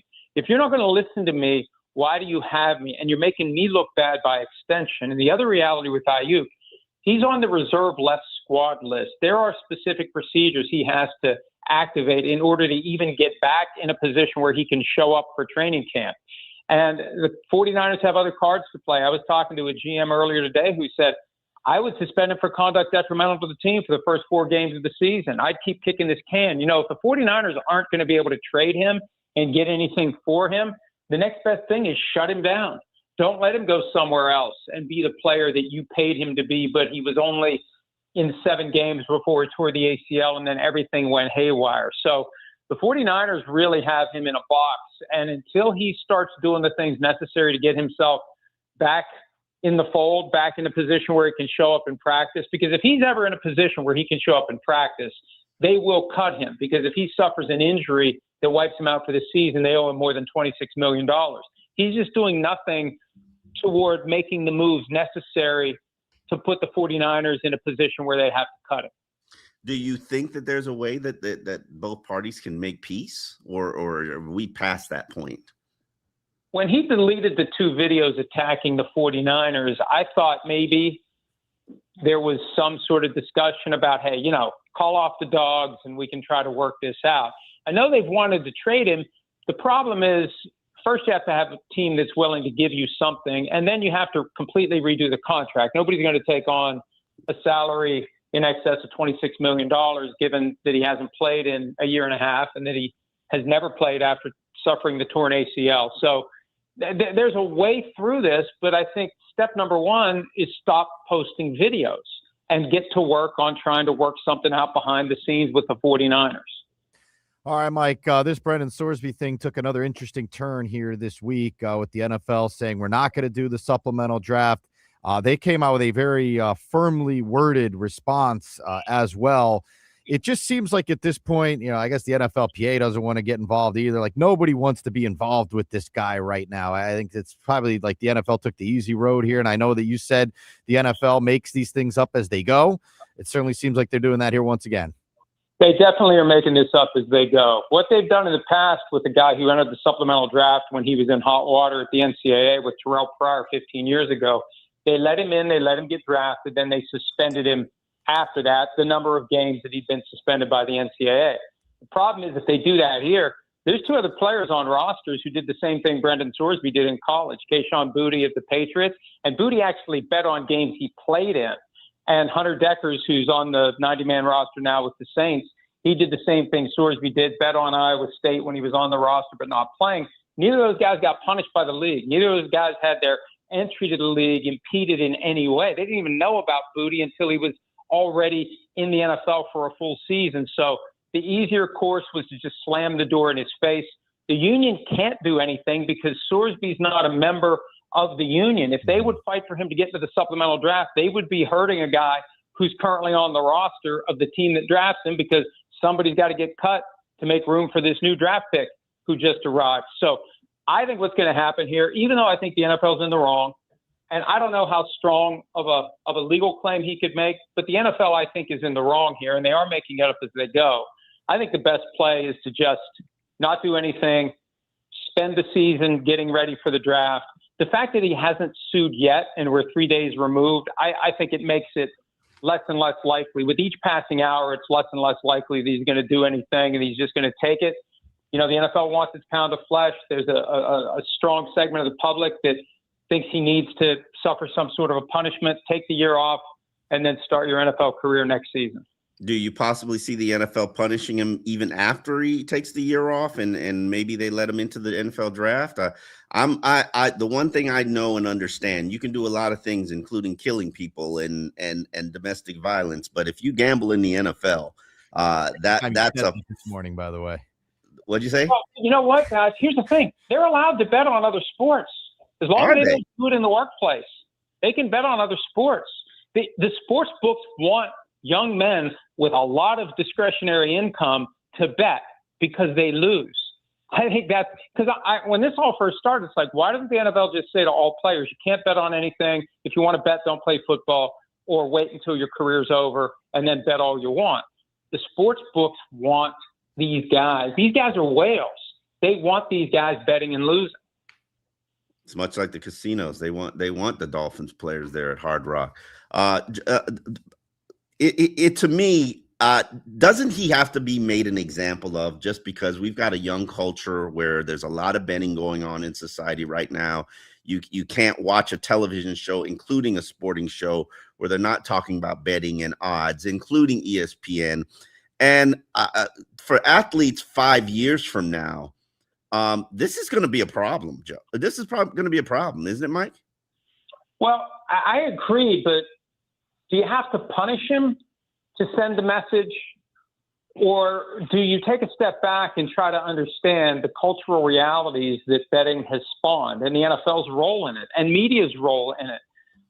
These guys now who are entering the NFL grew up with sports betting not just legalized, but normalized. That's the key. It's no different than going to the store and getting a soda. Now you got to be 21, but we've seen plenty of guys find their way around it. They'll get an account. Hunter Decker's got an account in his mom's name when he was doing his gambling when he was underage. So it's just normal. There used to be a stigma attached to gambling. My dad was a bookie. There was a stigma to it. And I've heard the argument, well, they may as well legalize betting because people are going to bet anyway. It's one thing to cross the wrong side of the tracks and play some action with Johnny Roast Beef and, worry about your thumbs getting broken or worse at some point. It's another thing, just pick up your phone and press a button. You don't even have to peel out money. When you get an Uber, I feel like Ubers are free. You press a button and the car comes. Gambling, where's the money? It's all digital. So I think there are cultural realities that we need to take a look at. I don't know. I don't understand why there needs to be a pound of flesh from anyone. There was no pound of flesh from Kayshon Boutte. There was no pound of flesh from Hunter Deckers. But the problem is, in their situation, it all got glossed over. This is the first time it's really been crystallized. And I think there's an obligation by the sports leagues, most prominently the NFL, and by everyone in the media who's getting a paycheck from the sports books, to take a step back and say, what's our role in all of this, and what's our obligation to help change this? Because there's a chance we're going to have a generation of gambling addicts. Mike, we had a discussion earlier, Omar and I, we were talking about, the importance of the Dolphins hitting on their first round pick here. And Omar's argument was it's more about, the draft class as a whole and kind of, not valuing the first round pick player development as much player development. How important do you think it is to hit on those first round picks? Is Omar right on this, that it doesn't really matter?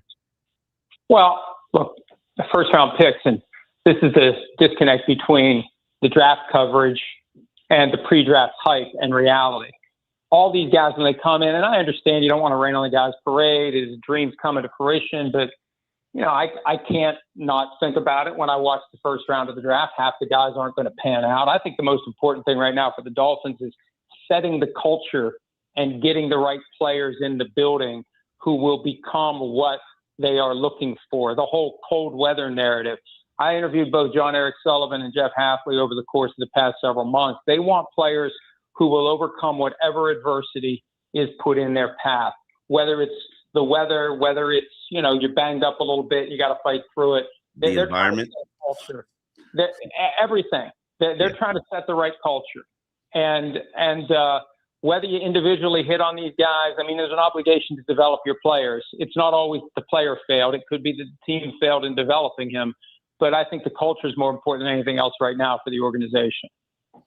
Mike, I wanted to ask you a little bit about the latest that's come out on the Diana Rossini story. And, a lot of people are making a big deal about how much she was making. A lot of people are making a big deal about the fact that she'd call head coaches to get her out of tickets. What is the lesson that we should be learning from this Diana Rossini situation? There are so many lessons to be learned. And the more I look at that article, the more stuff that I see that is worth talking about. For example, for anyone who gets in any hot water at work, at school, at home, anything, you got to handle it the right way. She found out about those photos and she waited 2 days to tell anyone at work what was going on. And when it finally landed on the right person's desk, they had hours. And apparently, the guy that made the call to issue the statement defending her didn't see all the photos. And the way the article's written, it implies that maybe she didn't supply the photos to the guy that issued the statement on behalf of the Athletic that made the Athletic look very bad in hindsight.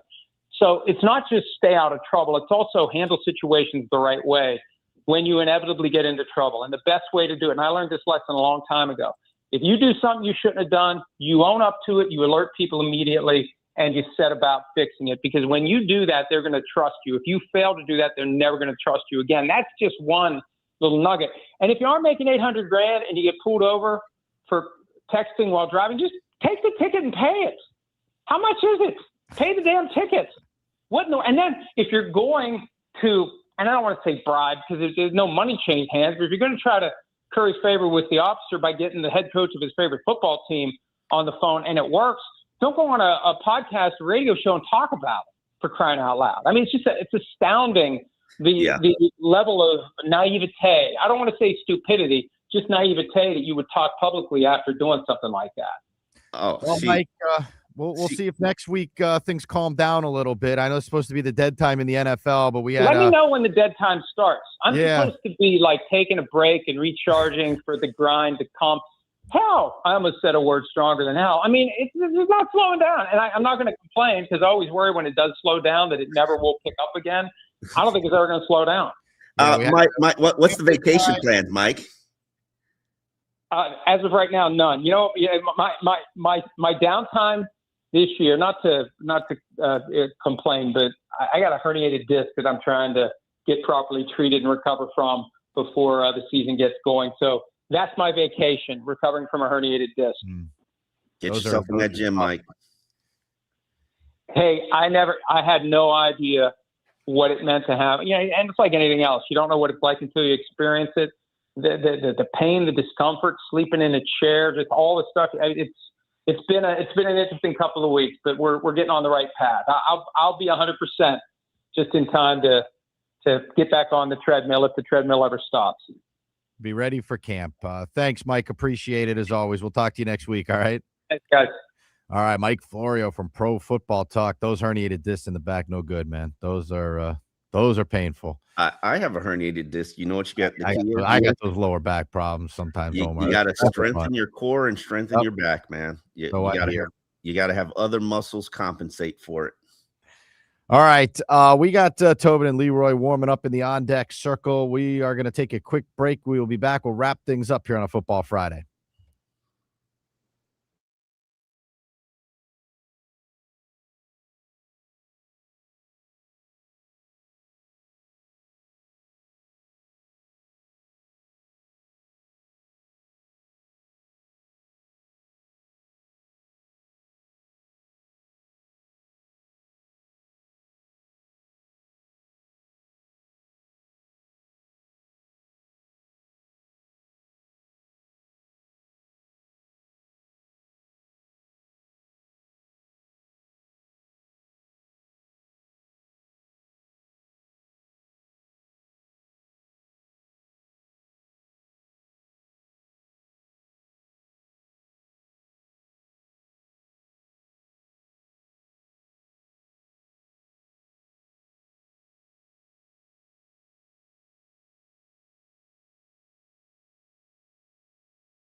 Hillsborough Boulevard, stalled vehicle has a left lane blocked, and that's adding to an already slow commute. North and southbound 95, heavy approaching Sunrise Boulevard, and looking much better on 95 in Miami. Still dealing with your usual crawl southbound from 62nd Street to the 395. Pockets of heavy traffic eastbound on the Dolphin, passing the airport to 95 as well. I'm Amy, and that's traffic on FM 104.3, and you can also listen to WQAM on the Odyssey, iHeartRadio, and TuneIn apps.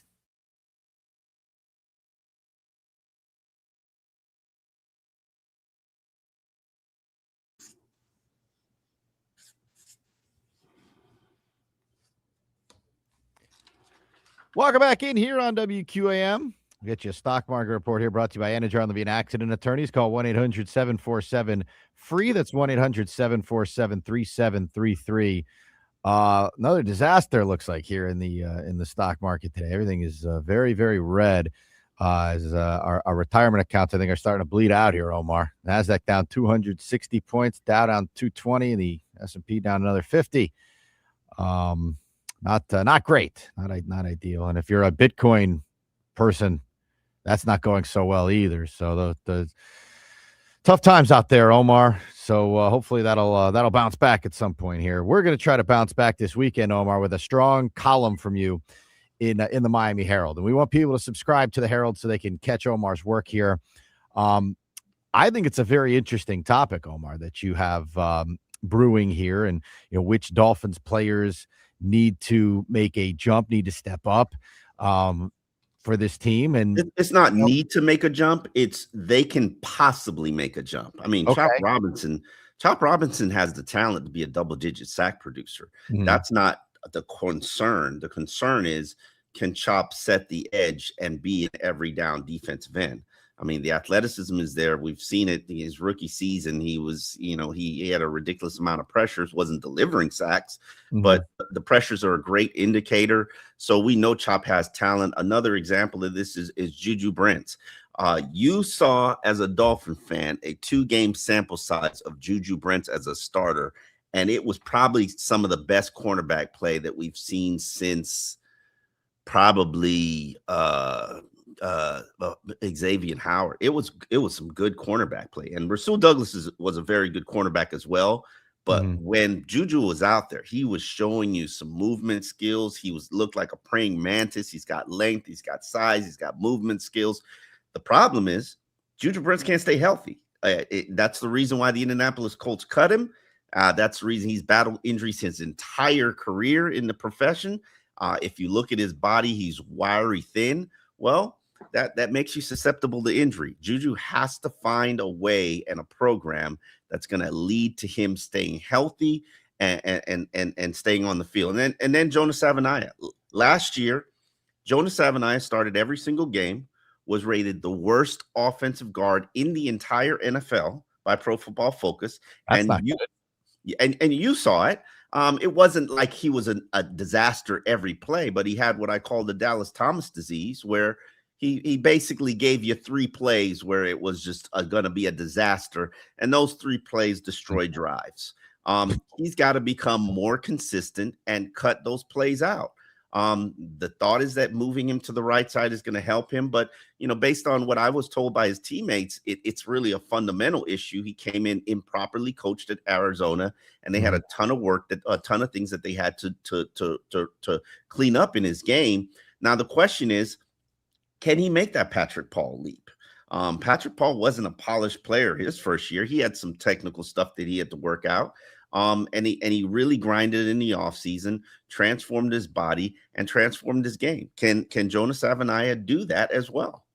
Do you believe, Omar, that the jump from year 1 to year 2 is the biggest / most important jump that a player needs to make? Or is it later in the career? Is it year 2 to year 3? Like, how many years do you want a guy to essentially play like a younger type of rookie type player before he makes that jump? Like, what is the big year for a guy to make a jump from what it really depends on how much playing time they invest in you in that first year. Give you a perfect example. I expect Jordan Phillips and Kenneth Grant to be a lot better because they invested 500 playing snaps in them. I expect Dante Trader to be a lot better in year 2 because they invested 500 playing snaps in him. I can't say the same thing about Ollie Gordon because the same amount of snaps wasn't invested into him. I think that the best indicator of a professional, how good a player is going to be, is that where Chop Robinson is right now, going from year 2 to year 3. Chop is the runway is clear. Chop is going to have an opportunity to show us who he is and what he can become. The film is out on him. He knows that the reputation is that he can't set the edge. So that means every NFL team is going to be running at him. That's going to be part of their game plan. Well, if you can't address it now, when will you ever be able to address it? It's not going to be experience that makes you better at it. So we'll see who Chop is as a professional this season. I could say the same thing about Patrick Paul. I think you're going to see him take another step forward, another step up. I saw flashes of elite dominance last year. I think that he is going to be one of the premier left tackles in this league. And if he has a strong season this year, we're talking about $100 million contract. And so if I'm dangling $100 million in your face, I would think that would motivate you to really lock in and get the job done. So it'll be interesting to see. I think Malik Washington's another one. Malik's got a significant snap load the first 2 years of his career. He's seen what defenses are trying to do to him. Yes, he's learning a new offense, but Malik is going to show us what kind of receiver he is. Is he a fringe NFL starter? Is he a starting flanker? Is he slot only? Is he a return specialist? I can tell you that I don't know the answer to that question. Last year, based on what he did on the field, he's only a return specialist for me. He's a 4th or 5th receiver on the roster. But he's going to have a great opportunity right now because, as I said, the runway is clear for him to become an NFL starter and a mainstay in the offense.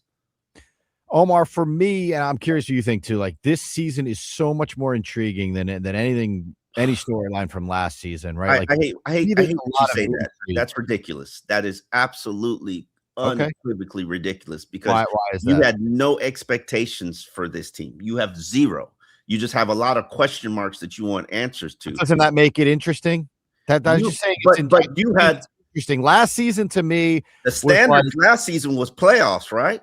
No, it was never. Last season to me was we are just too lazy to do the rebuild now. We're going to give these guys another shot and run it back, and actually run it back with a worse roster than you had the year before. Okay, so there was no intrigue going into last season. It was just a wasted year of our lives. At least this year, it's year one. How many years I've wasted in my life covering the Dolphins? 25. At least this year, it's a rebuild though. Like there's something to at least be intrigued by and excited over. Like it may not result in wins. That's understandable, but at least there's something. What's your give me your top 5 of things you want to see happen with this intrigue that you have.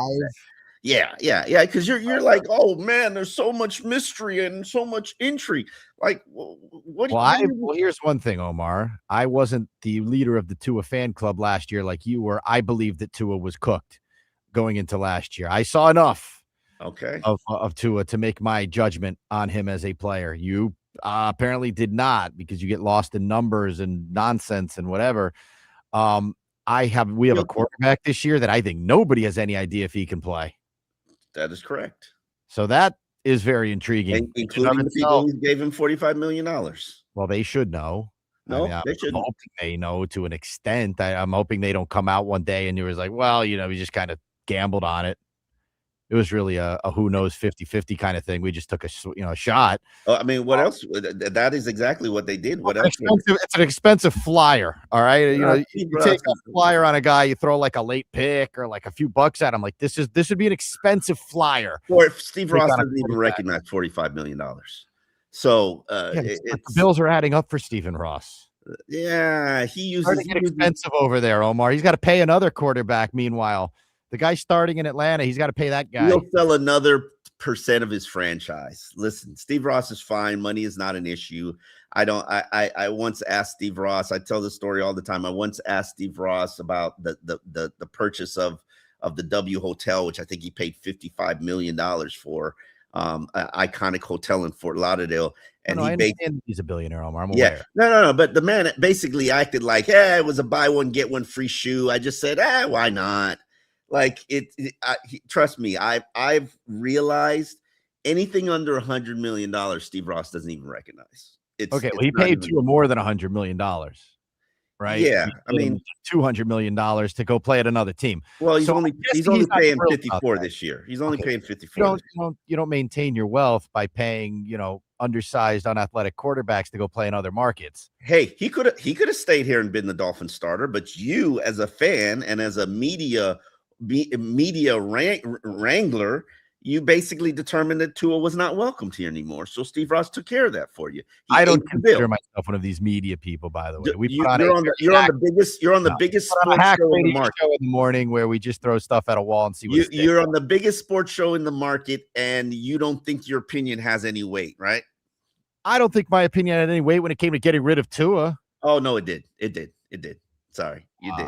I don't think it did. Because I actually know that it didn't, Omar. I think the guys that took those jobs, those high paid, GM and all those jobs over there, I think they knew financially it didn't make sense. Financially, it didn't make sense to get rid of Tua. However, the fan base wanted something fresh and new. And Tua's probably going to go to Atlanta. It had nothing to do with the fan base. The fan base wanted Ruben Bain. How did that work out for them? Why would you turn their back on that? Listen to the fan base as far as player personnel moves? Why is it smart? Why is it smart to pay Tua $54 million to go away and be a starter for the Atlanta Falcons and probably have a productive season? Because why is that good business? Thank you, Fish out of water. Just thanked me for getting rid of Tua. I you know what? If Omar wants me to take the credit, I'll take the credit. You are partly responsible. Nuts. You realize you're nuts. You are what they call an influencer, young man. And your influence led to the banishment of Tua and Steve Ross eating $54 million. If anybody over there took what I said about Tua to heart or even considered it, then they should not be doing that job. Yeah, John Heffley and Eric Sullivan were in Green Bay. I doubt they were tuning in on the Odyssey after the Joe Rowe show being like, ooh. It's about the fan sentiment. It's really about the fan sentiment and the fact that Tua was not welcomed back here by his fan base. So John Eric Sullivan and Jeff Heffley had a powwow with the fans and got a consensus from them? The consensus was already here when they took the job. I mean, so you act like would Tua have been welcomed if you would have $13 million more in cap space right now, just having Tua as the backup? Was Tua welcomed here as the backup? No, he was not. And anytime I came on the Joe Rose show and said it's financially beneficial for you to keep him, you guys said cannot happen, will not happen, out of the question. You said so. We had a relatively good week, Omar, you and I together. And I feel like we've ended things on a very sour note here today with you saying first round picks don't matter. Now you're saying you're blaming me as one of the reasons that Tua is not here. Yes, you're a sports influencer. If you're part of the reason Giannis is here. You put the pressure on. I did. Well, Giannis, I spoke to Giannis personally. And this is what you do. You're Joe Rose's sidekick. Joe Rose has got the biggest voice in South Florida. Joe does have a big voice. He has a very loud voice. And Joe will be back on Monday, by the way, for everyone that is wondering. He will be back with us on Monday. Omar, you should have a birthday celebration on Monday for Joe. Why don't you come in and do that? I mean, I don't think Joe wants to celebrate his 73rd or 69th birthday or whatever it was. We'll throw him. If friends would care enough to put to Dan Day, how do you feel about this? Should we do a birthday celebration for Joe? You know what though, Omar? I actually didn't, Dan. I didn't even text Joe on his birthday because he is out somewhere with his wife. I don't want to bother him. This was a week. You could have said happy birthday. Nope. This was I wanted him to completely enjoy himself. He will call me when he's in the airport. I know because he's gonna want to talk for an hour with me. He's got sports talk build up. He's going to go on and on about Giannis, about Brady Kachuk.